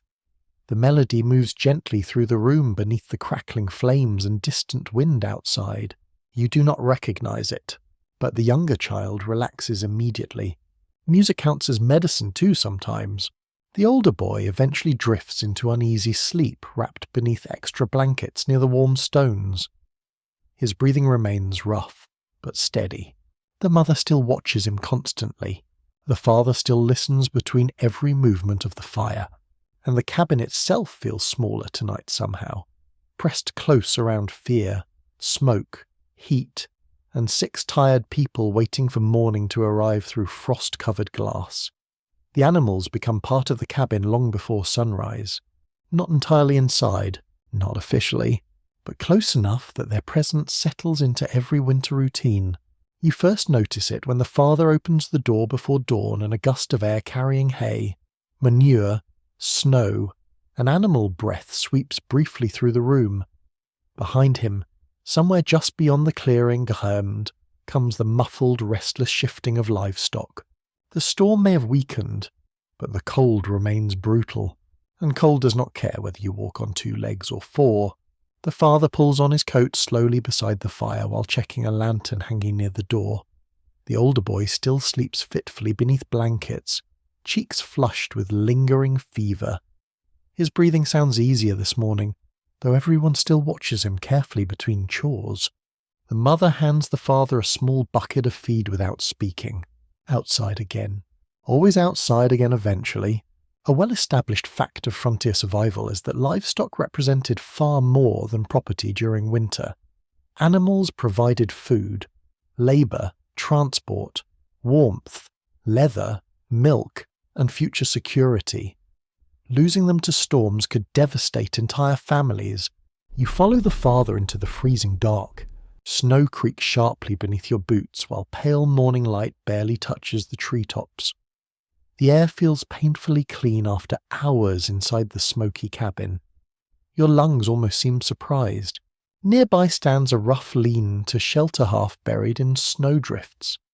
The structure looks even more temporary than the cabin somehow, built from uneven planks and heavy branches packed against wind with straw and mud. Inside, the animals wait. 2 thin cows, a mule with tired eyes, several chickens huddled together in miserable feathery judgment, and 1 goat currently attempting to chew something structurally important. Classic goat behaviour apparently survives all centuries. Warm animal breath fills the cramped shelter in cloudy bursts. The smell hits instantly. Damp hay, manure, wet fur, and sour milk lingering faintly beneath it all. Strangely comforting after a few moments. The father checks each animal carefully with calm, efficient movements. Hands along ribs, hooves inspected. Water bucket broken free from ice again. Everything freezes constantly here. 1 lesser-known winter practice involved bringing weaker livestock astonishingly close to human shelters during severe weather. In some settlements, chickens, newborn animals, or sick livestock occasionally spent nights inside cabins or attached storage spaces simply to prevent freezing. You suddenly understand why frontier homes smelled the way they did. The mule nudges your shoulder, searching hopefully for food. His fur feels thick and coarse beneath your glove. Snow has gathered along the edges of his mane like powdered sugar on an extremely exhausted dessert. The father finally speaks. Cold enough to kill calves tonight. Not dramatic, just factual. Frontier conversations about weather often sound emotionally detached because treating danger casually made it easier to function beside it every day. Back inside the cabin, warmth hits you once more in a wave of smoke and heat. The younger child still sleeps curled against the dog beneath quilts near the hearthstones. The grandmother stirs oatmeal slowly over the fire while humming under her breath. The room smells stronger than usual this morning. Illness, animals, wet wool, wood smoke trapped low beneath the ceiling. And underneath everything else, the earthy sharp scent of damp straw carried in on boots. The mother notices immediately. "You stood near the mule," she says. Apparently animal smell travels with remarkable commitment. A fascinating frontier belief claims certain animals sense storms or illness before humans could.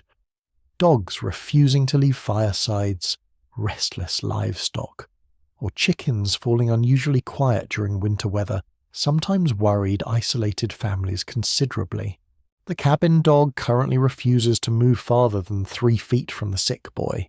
Interpret that however you wish. The older girl helps scatter grain for the chickens later by tossing handfuls near the doorway while shivering beneath layers of patched wool. Tiny claws scratch frantically outside against packed snow and frozen earth. Even feeding birds becomes difficult during storms.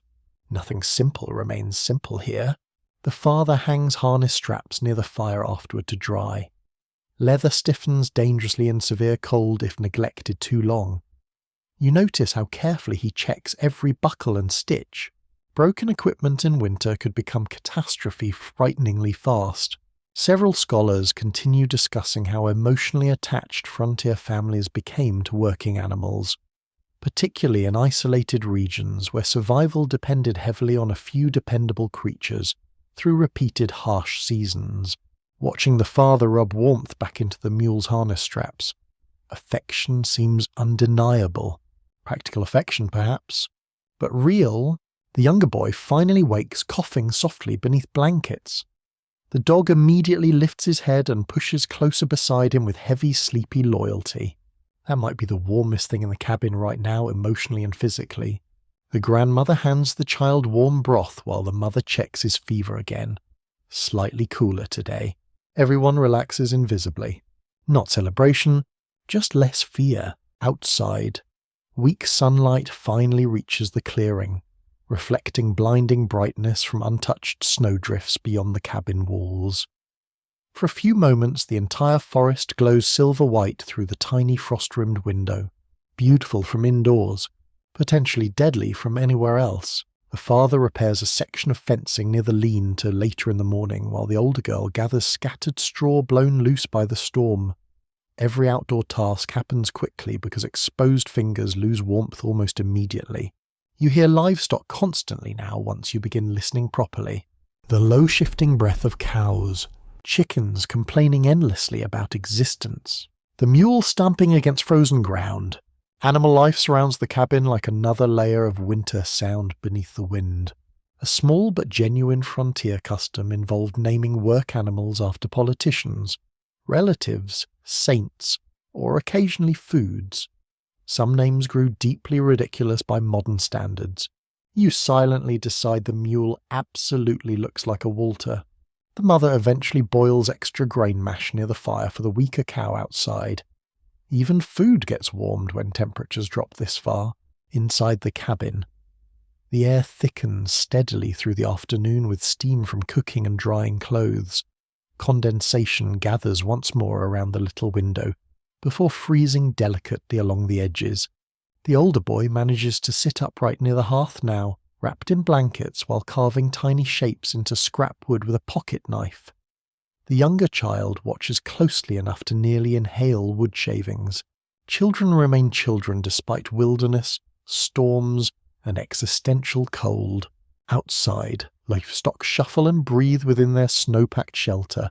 Inside, 6 tired humans continue sharing warmth, smoke, fear, chores, and the stubborn determination to carry every living thing possible through another winter night. Night settles differently after heavy snow. The world outside the cabin grows quieter than before, as though the forest itself has been buried beneath thick blankets. Sound travels strangely across frozen landscapes. Some noises vanish completely. Others arrive sharper and farther away than expected. You notice this shortly after dark while sitting near the hearth, sharpening kindling sticks beside the father. At first the cabin feels peaceful. The older boy's fever has eased slightly.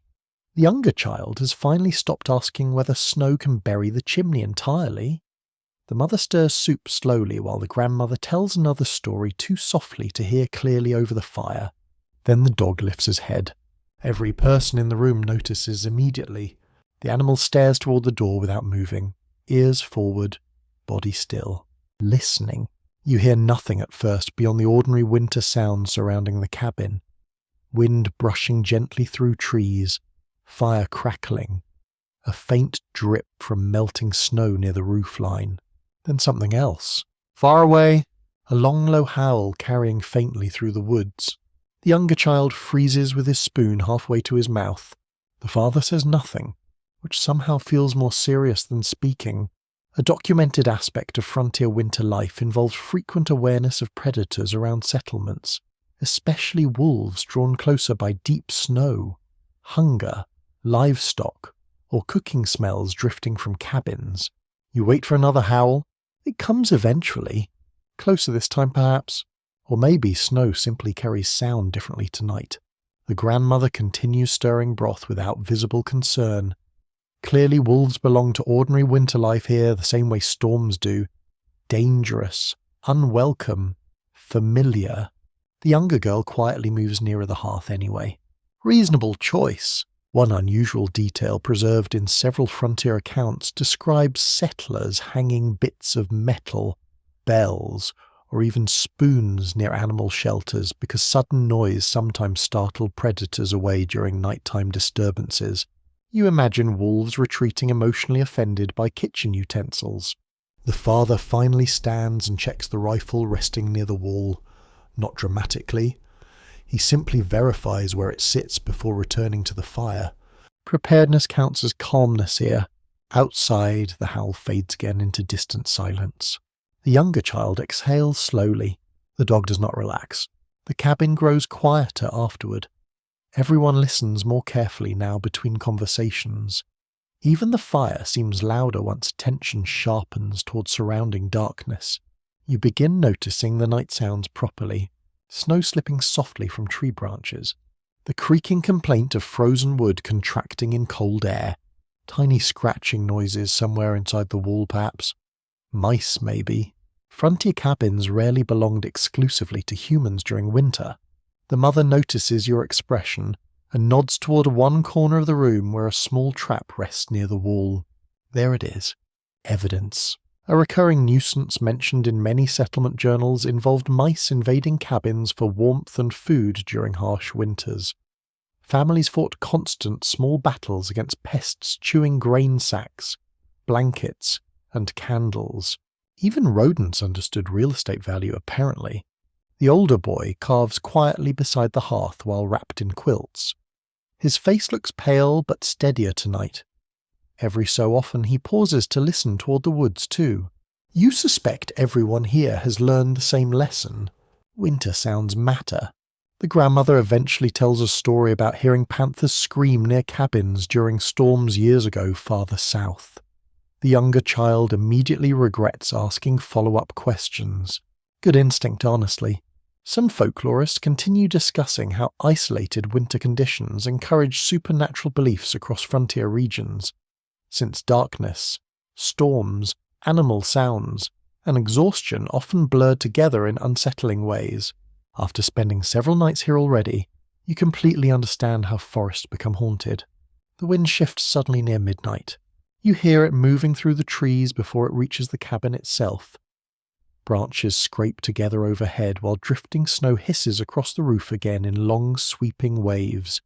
The dog growls softly this time. Then comes another sound. Thunk. Everyone stops moving. A second later, something brushes heavily against the outer wall. The younger child grabs his sister's sleeve immediately. The father rises without hurry but with absolute attention. He reaches for the rifle while moving toward the door. Thunk again. Not claws, not scratching, just weight shifting against the logs outside. The father opens the shutter beside the window slightly and peers through the narrow gap into darkness. Then he laughs once under his breath. The mule? Apparently Walter escaped his shelter and wandered toward the cabin, searching for less offensive weather conditions. Honestly, understandable behavior. The tension dissolves instantly through the room. Even the grandmother smiles faintly while the younger child groans with embarrassment. The father pulls on his coat again. Can't leave him there, he mutters. Outside. Moonlight reflects dimly across the snow as he leads the mule back towards the lean-to. You watch through the tiny gap in the shutter, while freezing air leaks inward around the edges. The animal moves reluctantly. You cannot blame him. A lesser-known winter practice involved hanging lanterns outside briefly during severe storms, so wandering livestock could locate shelters more easily in darkness and blowing snow. Frontier problem-solving always sounds oddly poetic when nobody mentions the exhaustion attached to it. The father returns covered in powdery snow. His beard carries tiny ice crystals now. The mother hands him warm broth before he even removes his gloves. No wasted gestures, no unnecessary words. Just people taking care of one another quietly because winter punishes delay. The fire burns lower again near midnight. Shadows deepen across the walls while everyone settles gradually towards sleep. The dog finally curls beside the younger boy once more, apparently satisfied that no wolves currently occupy the cabin. Helpful update. Outside, the forest remains buried beneath pale moonlit snow, somewhere beyond sight. Animals move through darkness searching for food, warmth, shelter, survival. Inside the cabin, breathing softens beneath blankets one person at a time. You lie awake slightly longer, listening to the strange layered music of frontier winter. Wind through pines, the slow shifting of logs in the fire, distant animal cries fading across frozen woods, and beneath it all, the steady heartbeat sound of 6 tired people sleeping close together, while darkness presses gently against their fragile little home. Morning begins with work already waiting. It always does. You wake to the sharp, rhythmic sound of splitting wood outside the cabin. Each strike echoes through the frozen clearing with startling clarity beneath the pale dawn sky. Thunk. Pause. Thunk. The father started before sunrise again. Inside, the fire still glows faintly beneath fresh logs. Someone must have risen during the night to feed it. You no longer ask who because the answer changes constantly. Frontier cabins survive through shared exhaustion passed quietly from person to person. The older boy sits upright near the hearth now wrapped in blankets, carving thin curls from a block of wood while trying unsuccessfully to appear healthy enough for outdoor chores. The mother notices every cough immediately. So does the grandmother.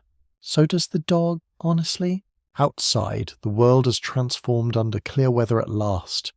Weak sunlight filters through the frosted window, turning snowdrifts blinding white beyond the cabin walls. Beautiful. Dangerously beautiful. A historical reality often overlooked in romantic frontier stories is that winter labour never truly paused during storms or illness. Firewood still required cutting, clothing needed mending, food had to be prepared, tools broke constantly, survival demanded continuous work even from exhausted households. You pull on your coat slowly beside the fire while the younger child sleeps beneath a quilt pile, resembling a very peaceful laundry accident. The mother kneads dough near the hearthstones using a wooden bowl polished smooth from years of use. Her hands move automatically now.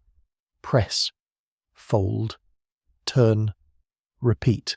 You realize frontier routines eventually become muscle memory, because there's simply too much to remember consciously every day.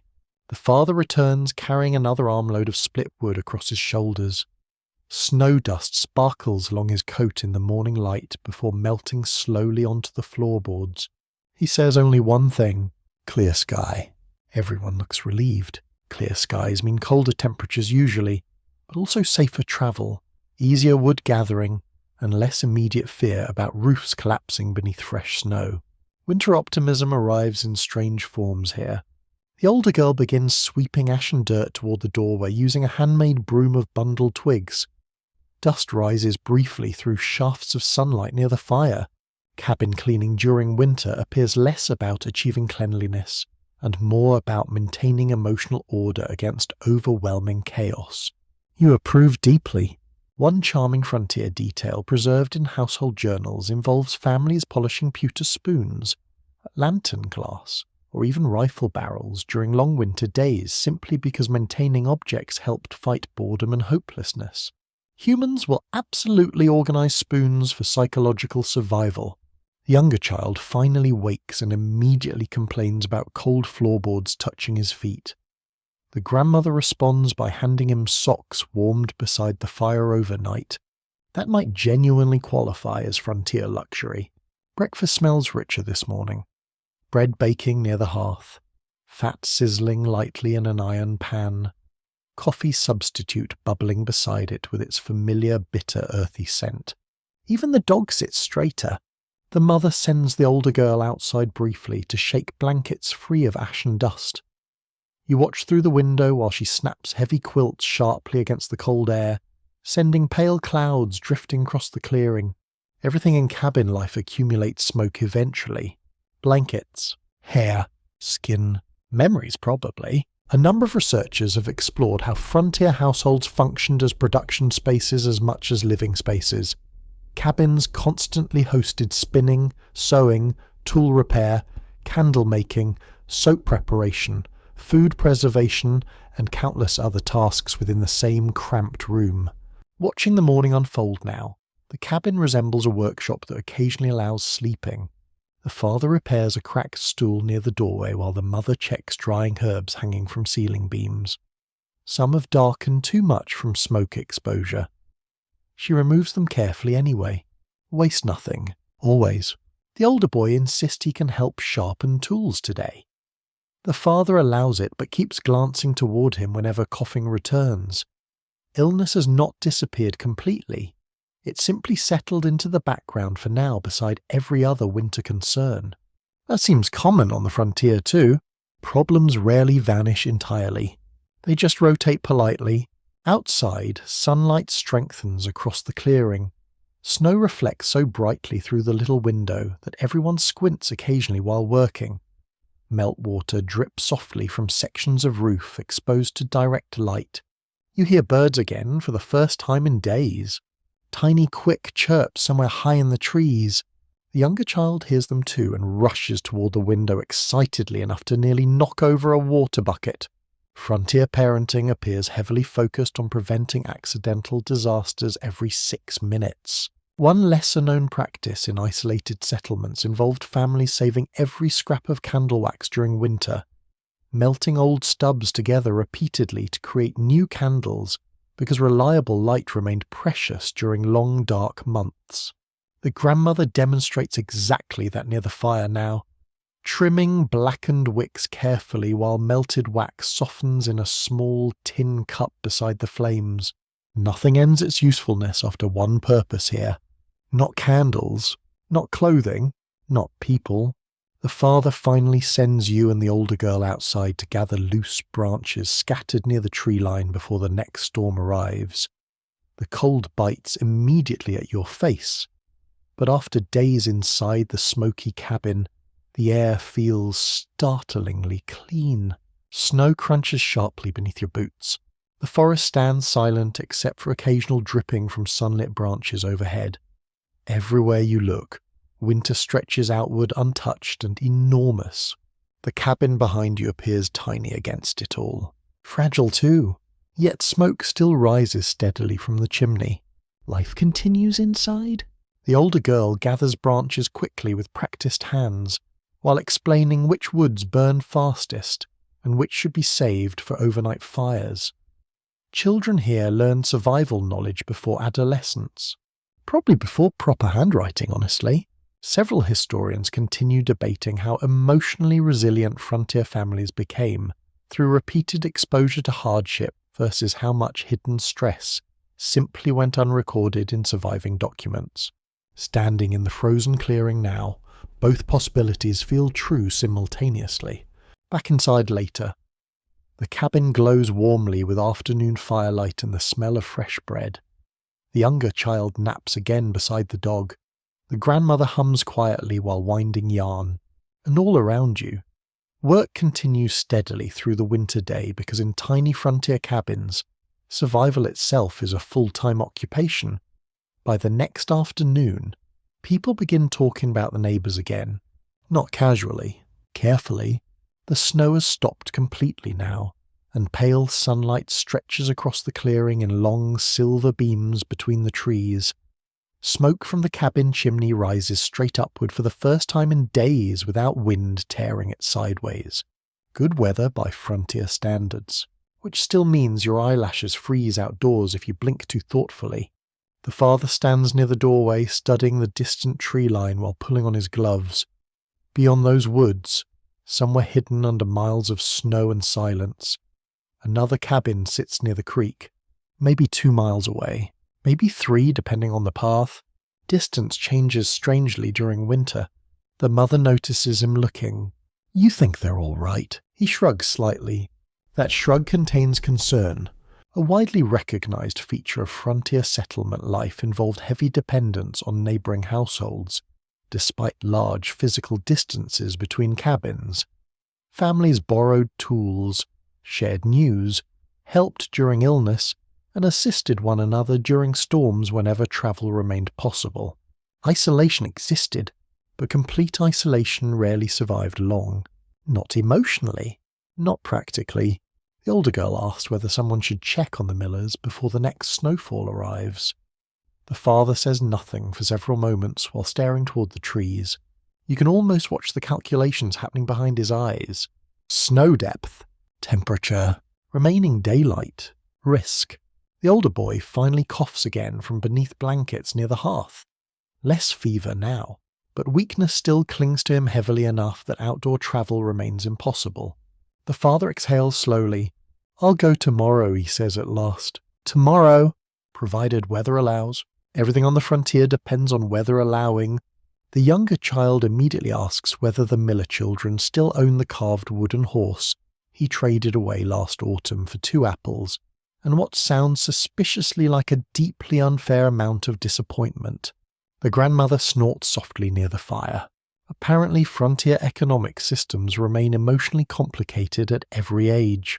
One charming detail from settlement records describes neighbors visiting one another during winter specifically to exchange stories, songs, newspapers, recipes, or news from distant towns because information itself became precious entertainment during isolated months.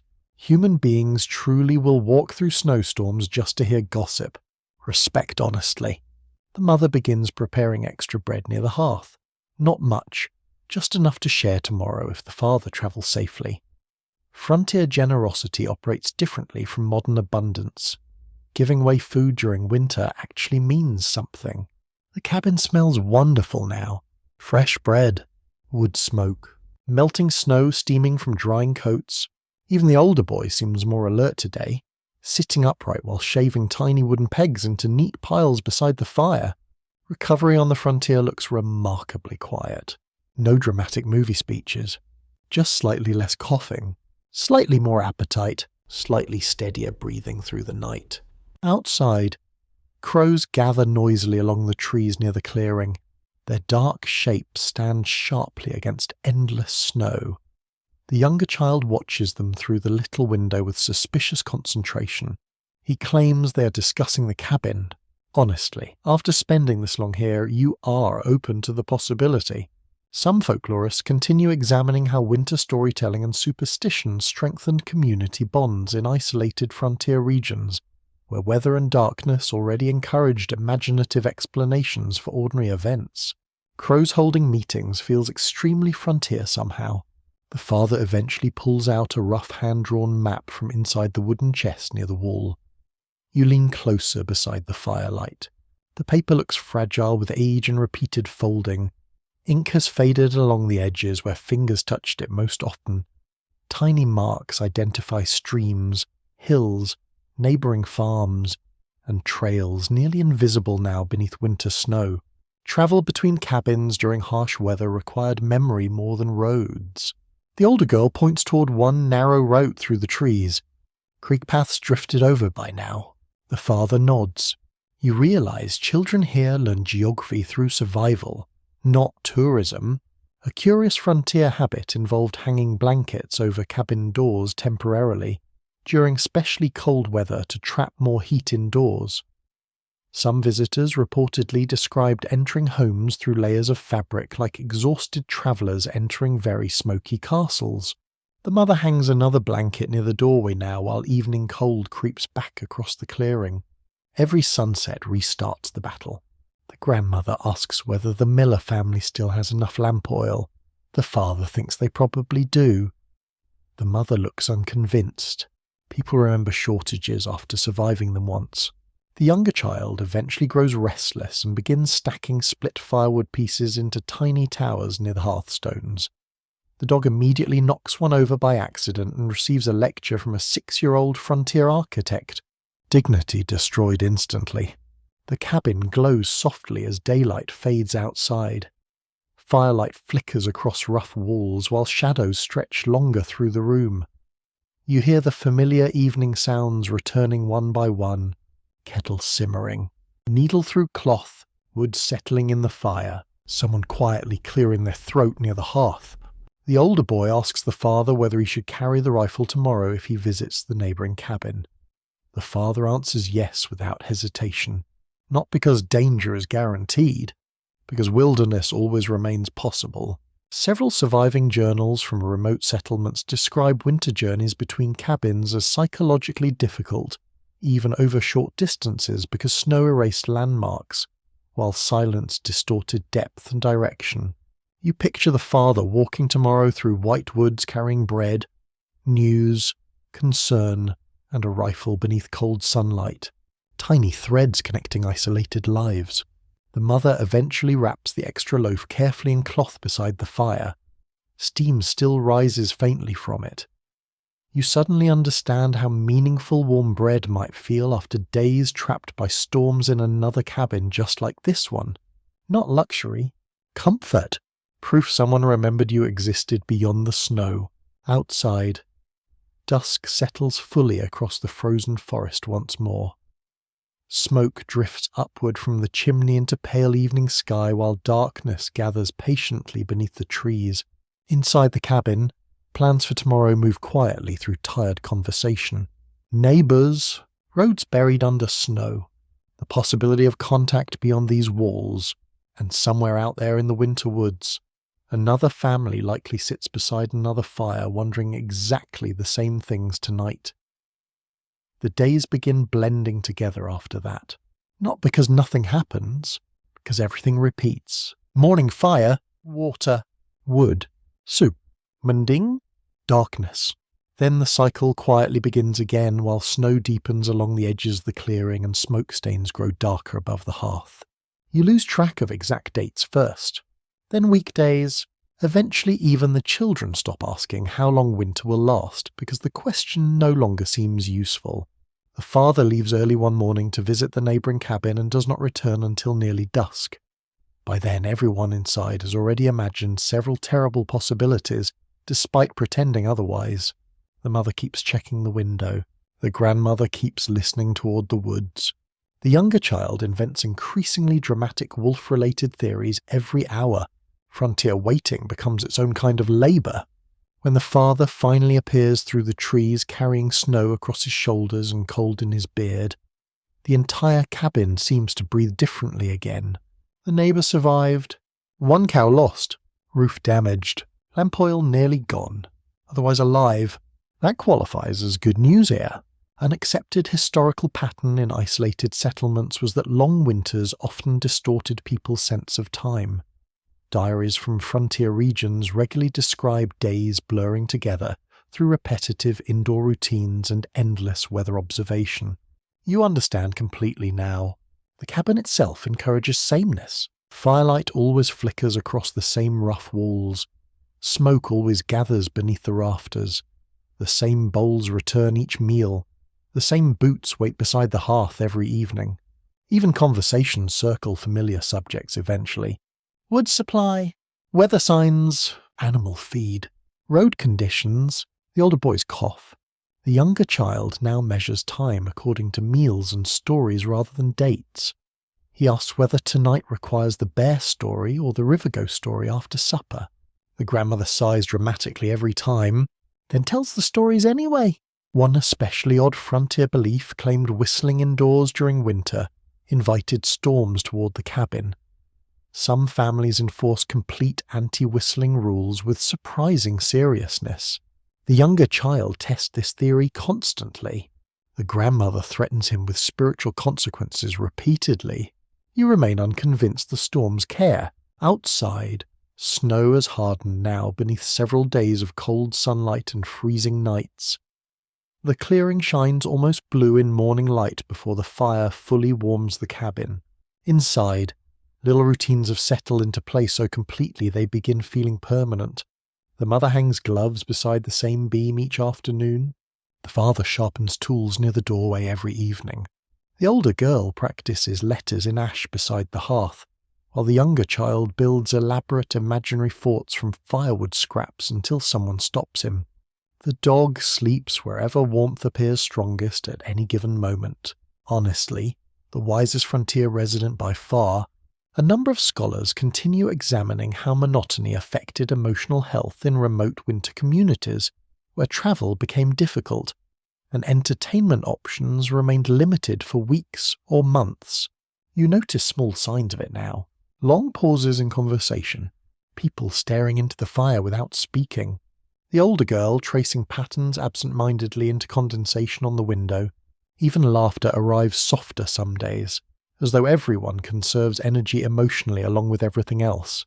The father brings home tiny pieces of news from neighbouring cabins like treasure. One family farther north finally slaughtered their last pig before feed ran out. Another cabin lost part of a chimney during the storm. Someone heard church bells all the way from town across frozen air last Sunday. Tiny fragments of the outside world. Enough to remind everyone civilization still exists beyond the woods.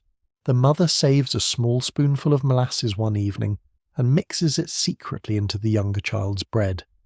His face lights up with such overwhelming joy you briefly realize frontier winter may permanently recalibrate your understanding of happiness. Modern desserts suddenly seem emotionally excessive. One documented winter pastime in many settlements involved reading the same books repeatedly aloud, because printed material remained scarce. Families sometimes memorized entire passages simply from hearing them through long winters year after year. The grandmother now recites sections from memory while the older girl mouths certain lines along with her. You suspect this has happened many nights before. Outside, another light snowfall begins one afternoon so quietly nobody notices at first. Tiny flakes drift past the window, while the cabin continues its ordinary rhythm inside. No panic now, just acceptance. Storms arrive, storms leave. Winter continues regardless. The older boy finally joins outdoor chores again after nearly a week near the hearth. He tires quickly, though he hides it badly. The father notices immediately but says nothing while handing him smaller tasks near the woodshed, instead of a heavier work, care disguised as practicality. That might be frontier love language. The younger child grows restless enough one evening to pace circles round the cabin, until the grandmother orders him to sit before he wears a trench through the floorboards.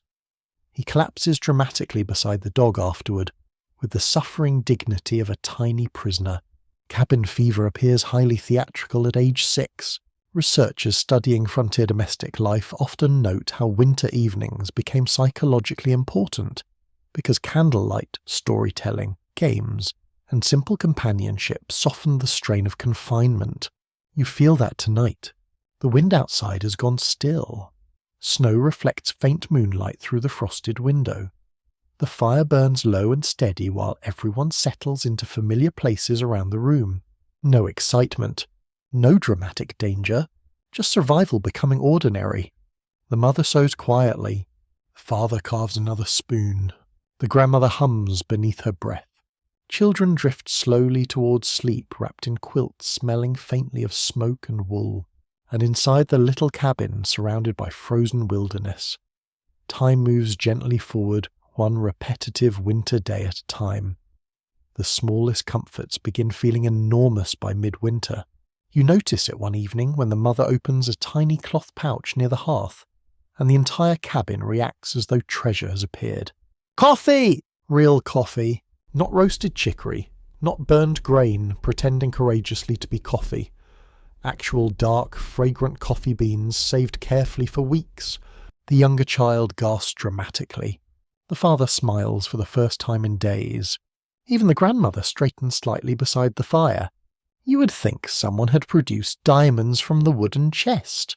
A consistent observation from frontier letters and household records is that tiny luxuries carried tremendous emotional importance during long winters. Sugar, coffee, ribbons, books, spices, or even fresh candles could transform ordinary evenings into memorable occasions. The mother grinds the beans slowly using a hand mill while rich, bitter scent spreads through the cabin. Everyone notices immediately. Smoke still fills the air, damp wool still hangs drying beside the hearth. The roof still leaks slightly near the north corner when snow melts too quickly. But now there is coffee. Civilization restored temporarily. The younger child asks 3 separate times whether today is a holiday. No one answers directly. Perhaps survival itself qualifies. The older girl brushes her hair carefully beside the firelight afterward using a comb missing several teeth. Normally she twists it back quickly and returns to chores, but tonight she takes longer. The mother even finds a faded ribbon from somewhere deep inside the chest. Blue once, maybe. Now mostly tired grey, still beautiful here. One surprisingly touching frontier habit involves saving small decorative items for years, because replacing them remained difficult or impossible in remote settlements.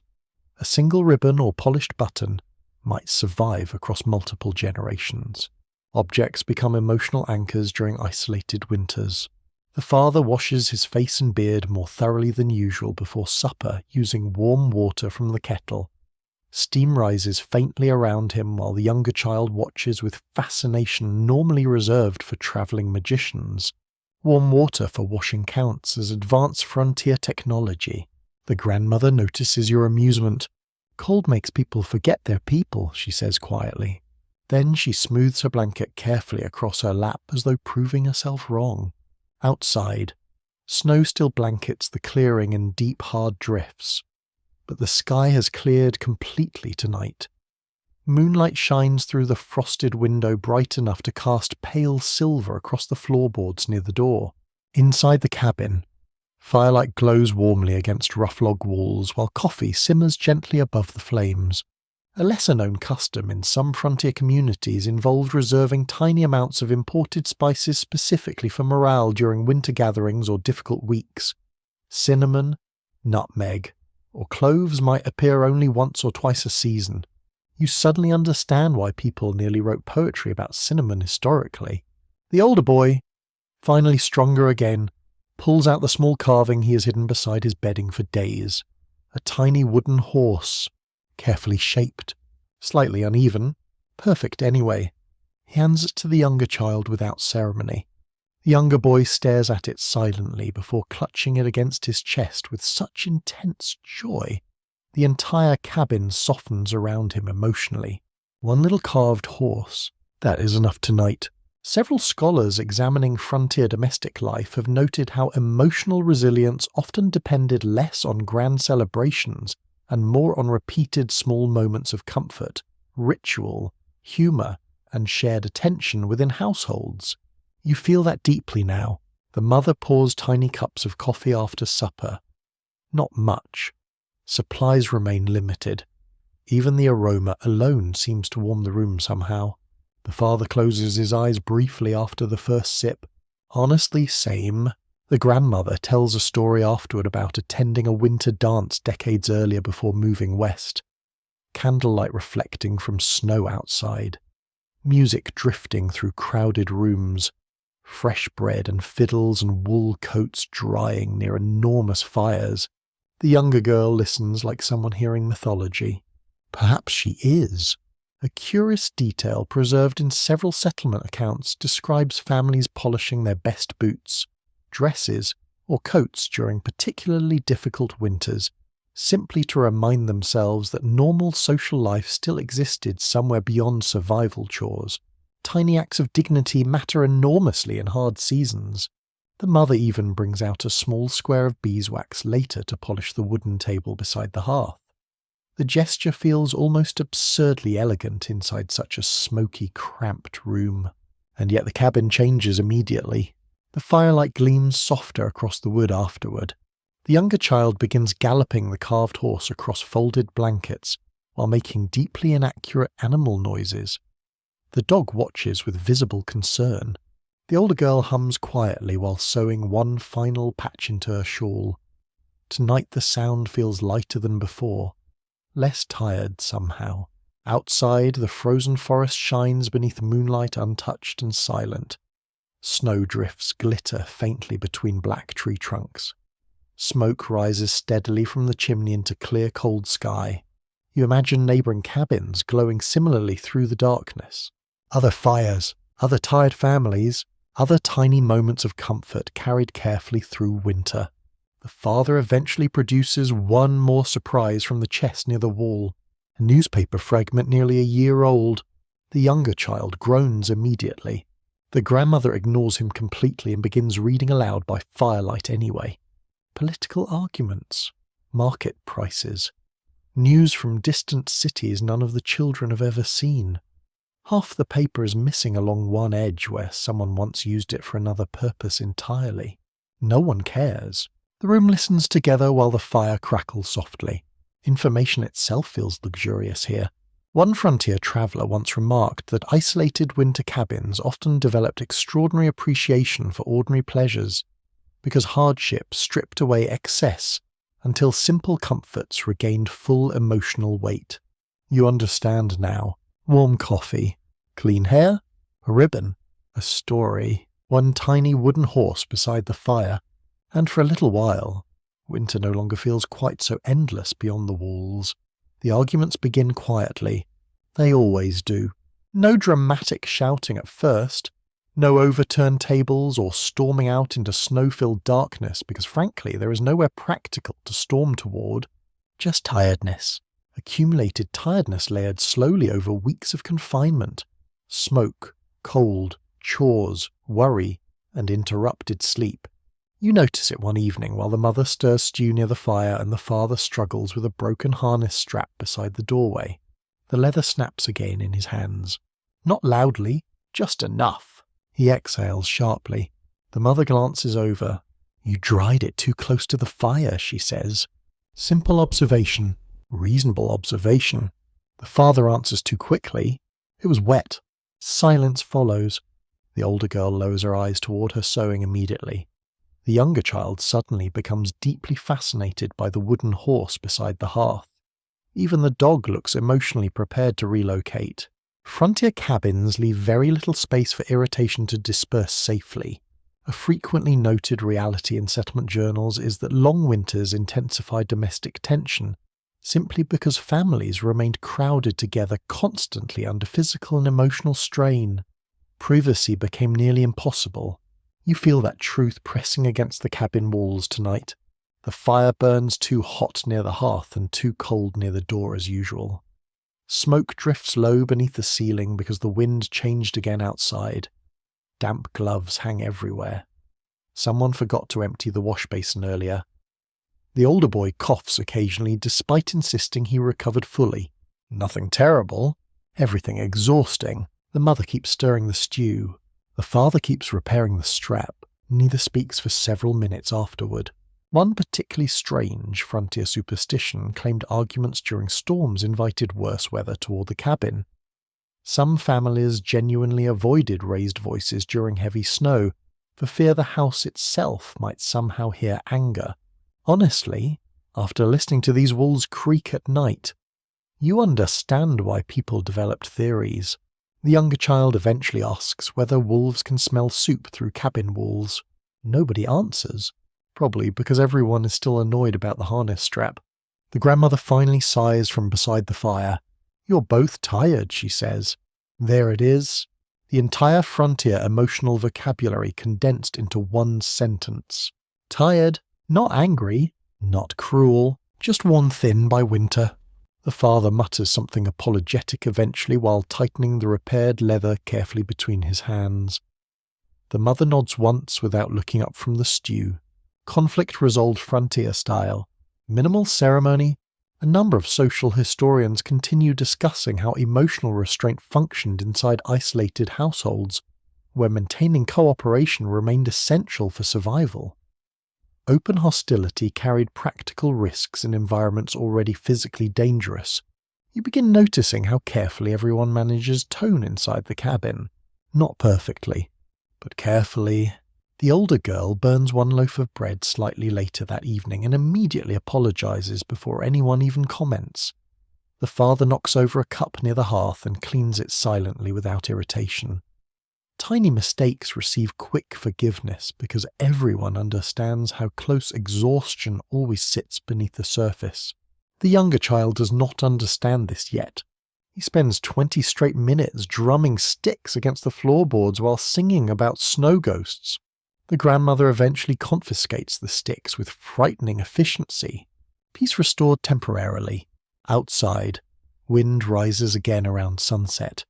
Snow brushes softly across the roof in dry whispering waves while darkness thickens between the trees beyond the clearing.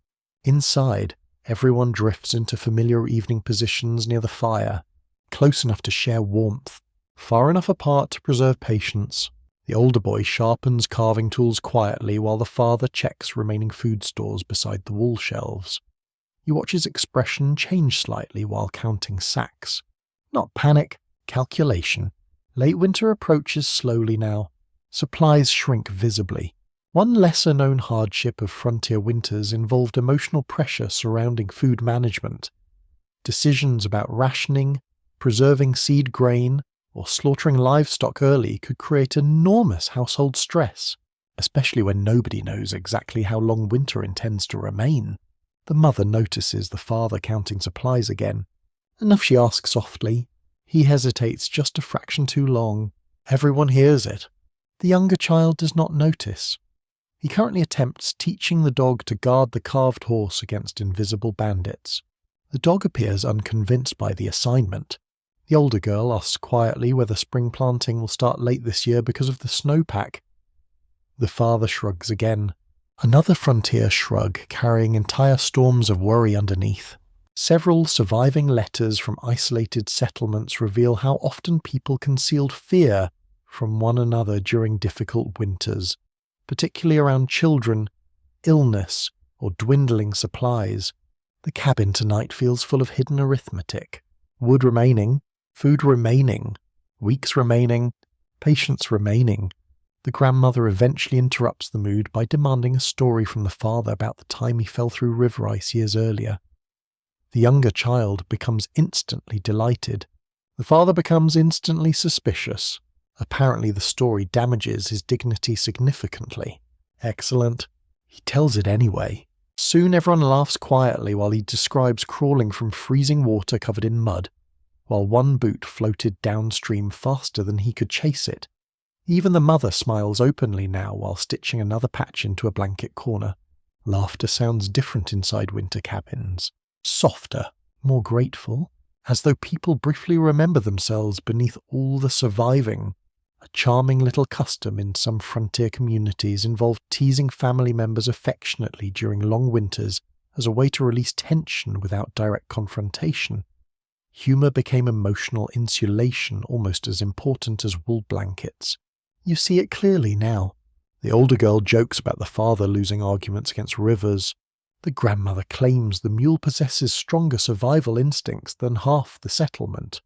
The younger child announces confidently that he personally could defeat at least 3 wolves if properly equipped with soup.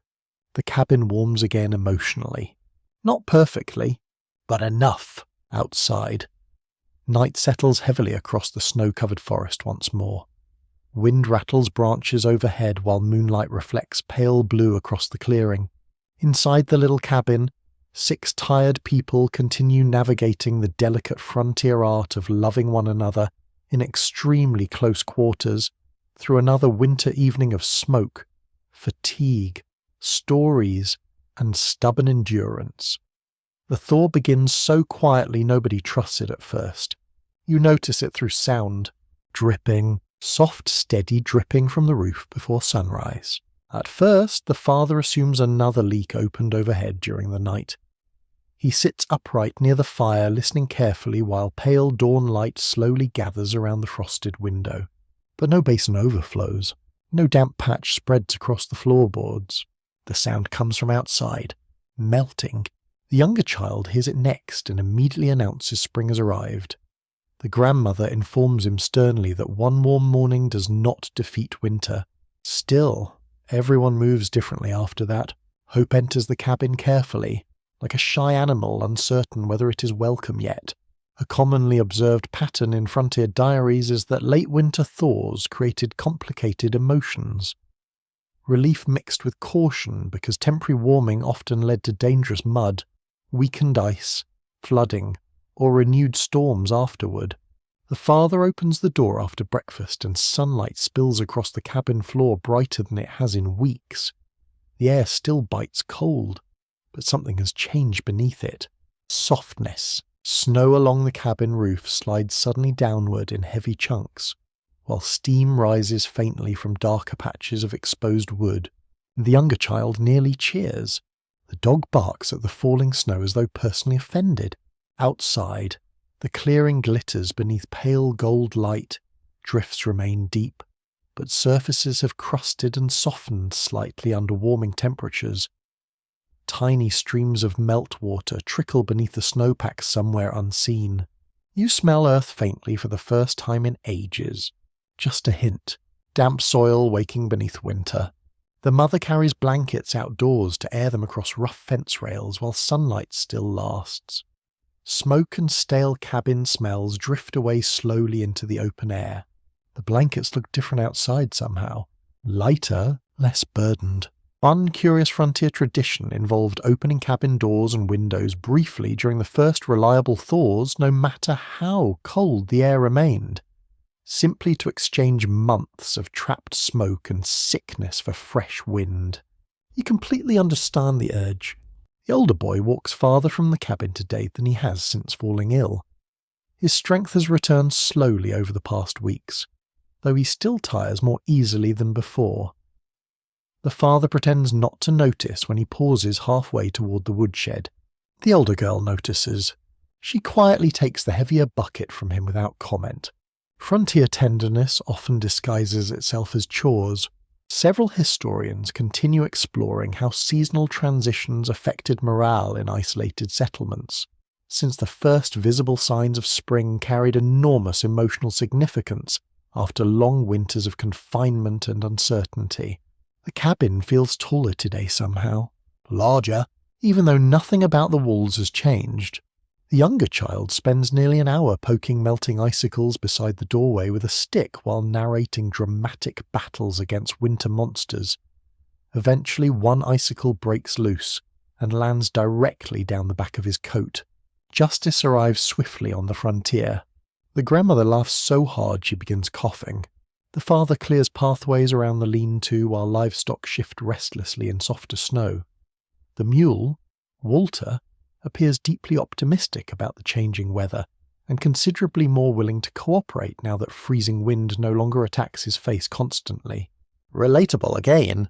A fascinating little detail from rural settlement records mentions how some families listened for specific bird calls as unofficial signs that winter had truly weakened. Returning crows, robins, or blackbirds often inspired almost ceremonial excitement. By afternoon you hear them. Not many, just a few distant calls echoing through the trees beyond the clearing. The older girl stops sewing mid-stitch to listen. So does everyone else. Birdsong after months of wind feels almost unreal. Inside the cabin, changes begin immediately despite the snow still surrounding everything outside. Damp gloves dry faster near the hearth. The air smells less smoky because the chimney drafts better in warmer weather. The mother sweeps wider circles through the room as though winter dust itself has become offensive now. You notice sunlight reaching corners previously swallowed by darkness all season. The little window glows golden during late afternoon. The younger child falls asleep beside it instead of near the fire for the first time in weeks. One frontier observation repeated often in personal journals described how rapidly cabin routines shifted once daylight lengthened again. People woke earlier, worked outdoors longer, and spent less time gathered tightly around fires. You feel that shift beginning already. The father sharpens planting tools near the doorway after supper, while discussing seed stores quietly with the mother. The older girl checks dried herbs hanging from the rafters and removes brittle remains no longer useful. Winter preparation slowly becomes spring preparation. Even the fire burns smaller tonight. Not weak, just less desperate. Outside, meltwater drips steadily from tree branches beneath fading sunset light. Snow still blankets the forest in every direction. Yet dark patches of earth appear faintly near exposed roots and stones. The grandmother notices them first. "Ground's waking," she murmurs. That sentence settles softly through the cabin. "Ground's waking." The younger child repeats it later like magic words while tracing circles in condensation near the window. One lesser-known challenge of frontier thaws involved mud so severe that roads became nearly impassable for weeks after snowmelt.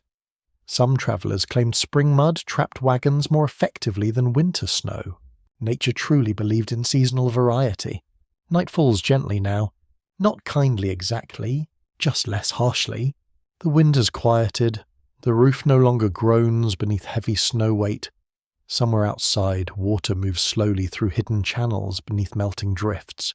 Inside the cabin, 6 tired people sit beneath warmer firelight listening to the sounds of winter finally beginning, very carefully, to loosen its grip on the world beyond their walls. The first real walk beyond the cabin feels almost shocking, not because the world changed completely, because it survived. You step outside shortly after dawn while thin mist rises from melting snow beneath pale spring sunlight. The air smells different now. Wet bark, damp earth, cold water moving beneath ice somewhere unseen. Even the wind feels tired after such a long winter. The father hands you a shovel before heading toward the tree line with the older boy close behind carrying rope and tools. Snow still covers most of the clearing, but pathways have softened into muddy channels around the cabin and lean-to. Every step produces slush now instead of sharp, frozen crunching. The younger child immediately falls ankle-deep beside the doorway and reacts with the betrayed outrage of someone personally attacked by geography. The grandmother laughs openly this time. A major reality of frontier life often hidden beneath romantic paintings is how destructive winter could become by season's end. Melting snow revealed broken fences, damaged roofs, buried tools, dead livestock, spoiled supplies, and pathways altered by storms. Spring did not erase hardship. It uncovered it. The father begins digging around the woodshed first. Half the lower wall vanished beneath drifts earlier in the season. Now packed snow and ice cling stubbornly around stacked firewood, while meltwater drips steadily from the roof. The older boy works more carefully than before his illness, pausing occasionally to catch breath while pretending not to. The father pretends not to notice again. Mutual frontier denial, very advanced. You walk farther from the cabin than you have in weeks. Snow thins beneath the trees where sunlight reaches dark soil more easily. Branches drip continuously overhead. Somewhere nearby, water rushes loudly beneath broken ice along the creek. The forest feels awake, not fully alive yet, just stirring. You notice animal tracks everywhere now that snow softens enough to preserve clearer impressions. Deer, rabbits, smaller prints you cannot identify. The younger child insists one trail belongs to a giant wolf, approximately the size of a horse. The father examines it once. "Raccoon," he says.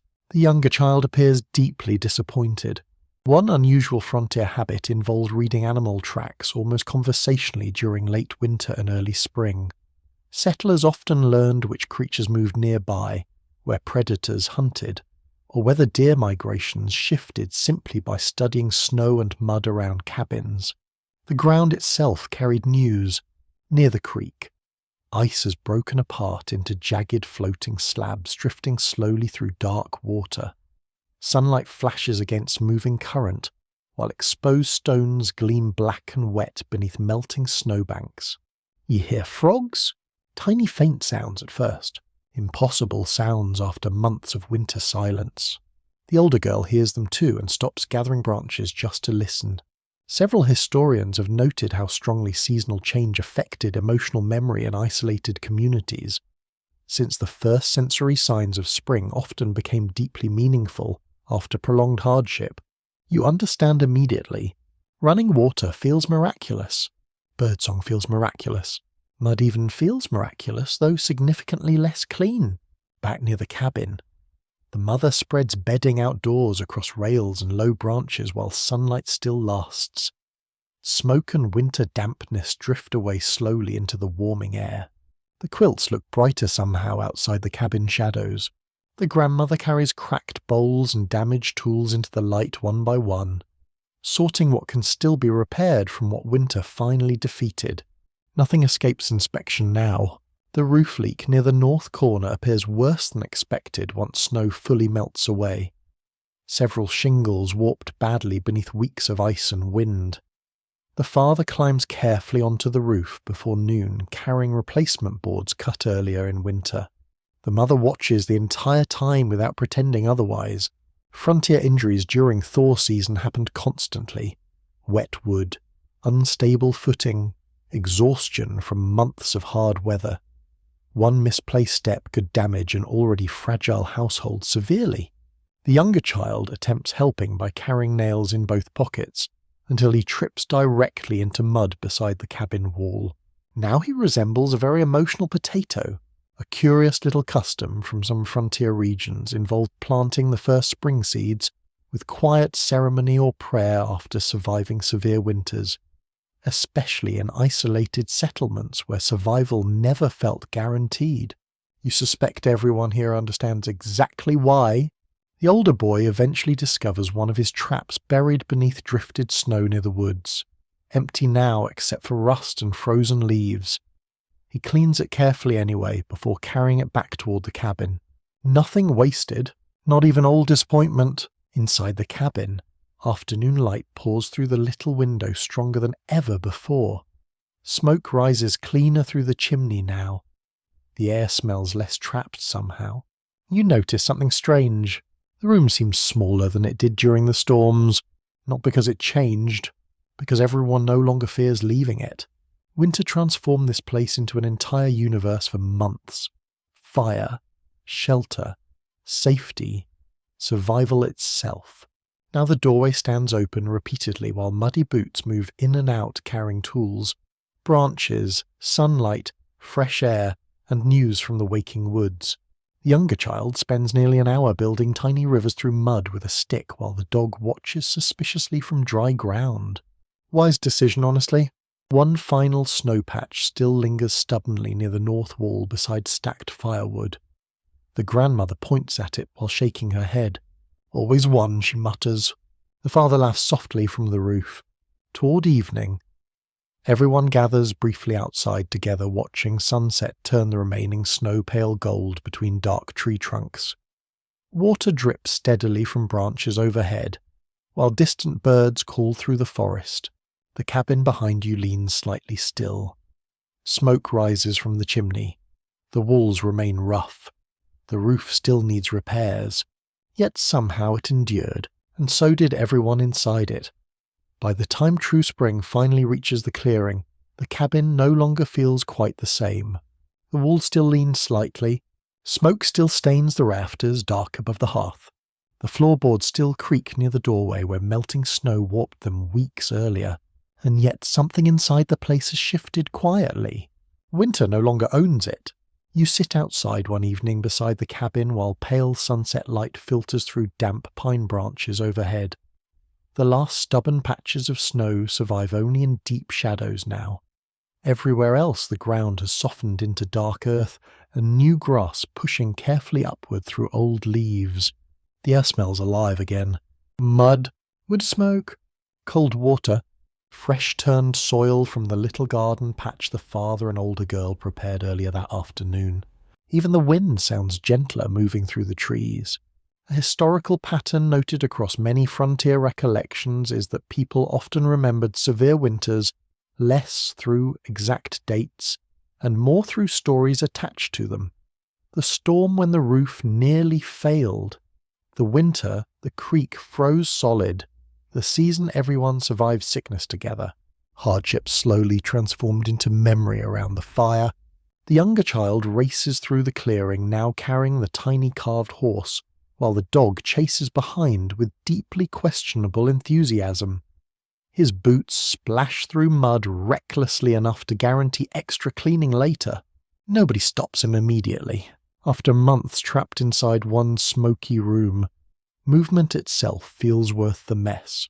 The older boy sits near the woodshed repairing fishing line beneath fading sunlight. His coughing finally disappeared days ago, though thinness still lingers around his face after the illness. The mother notices every sign of regained strength anyway. You can tell.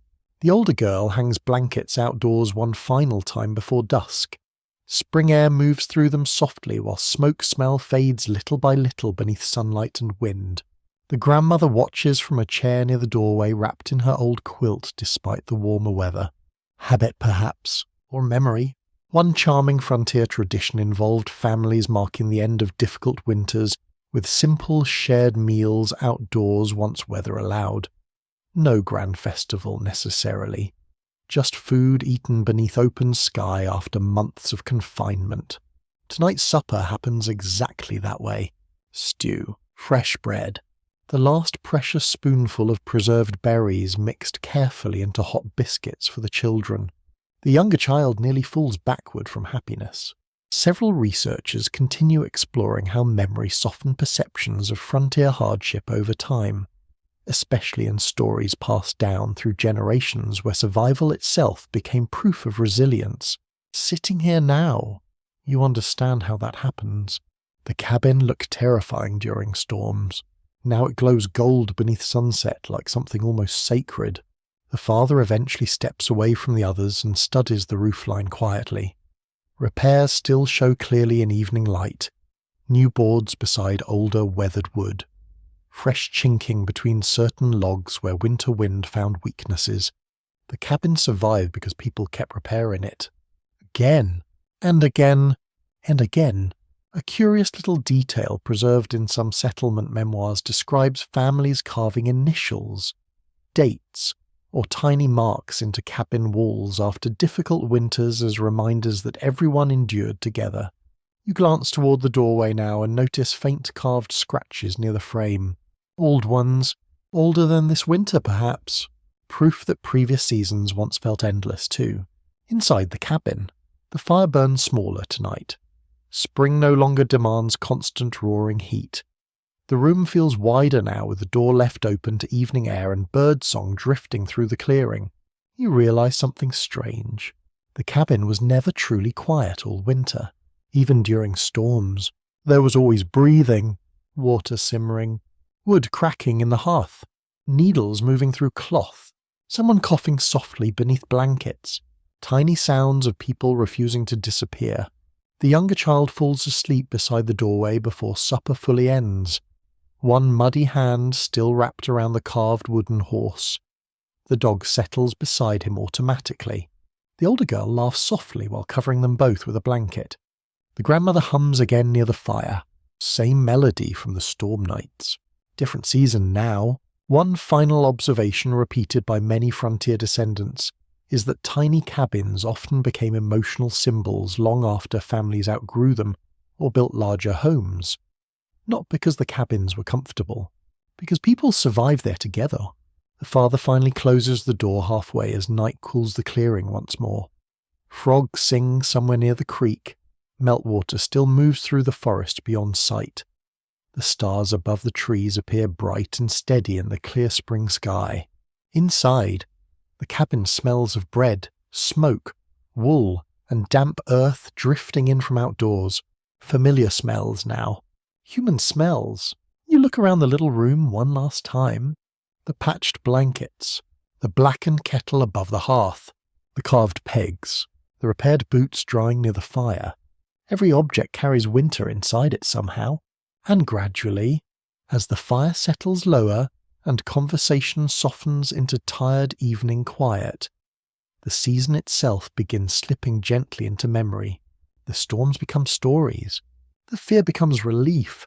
The crowded nights beside the hearth become something almost warm when remembered later.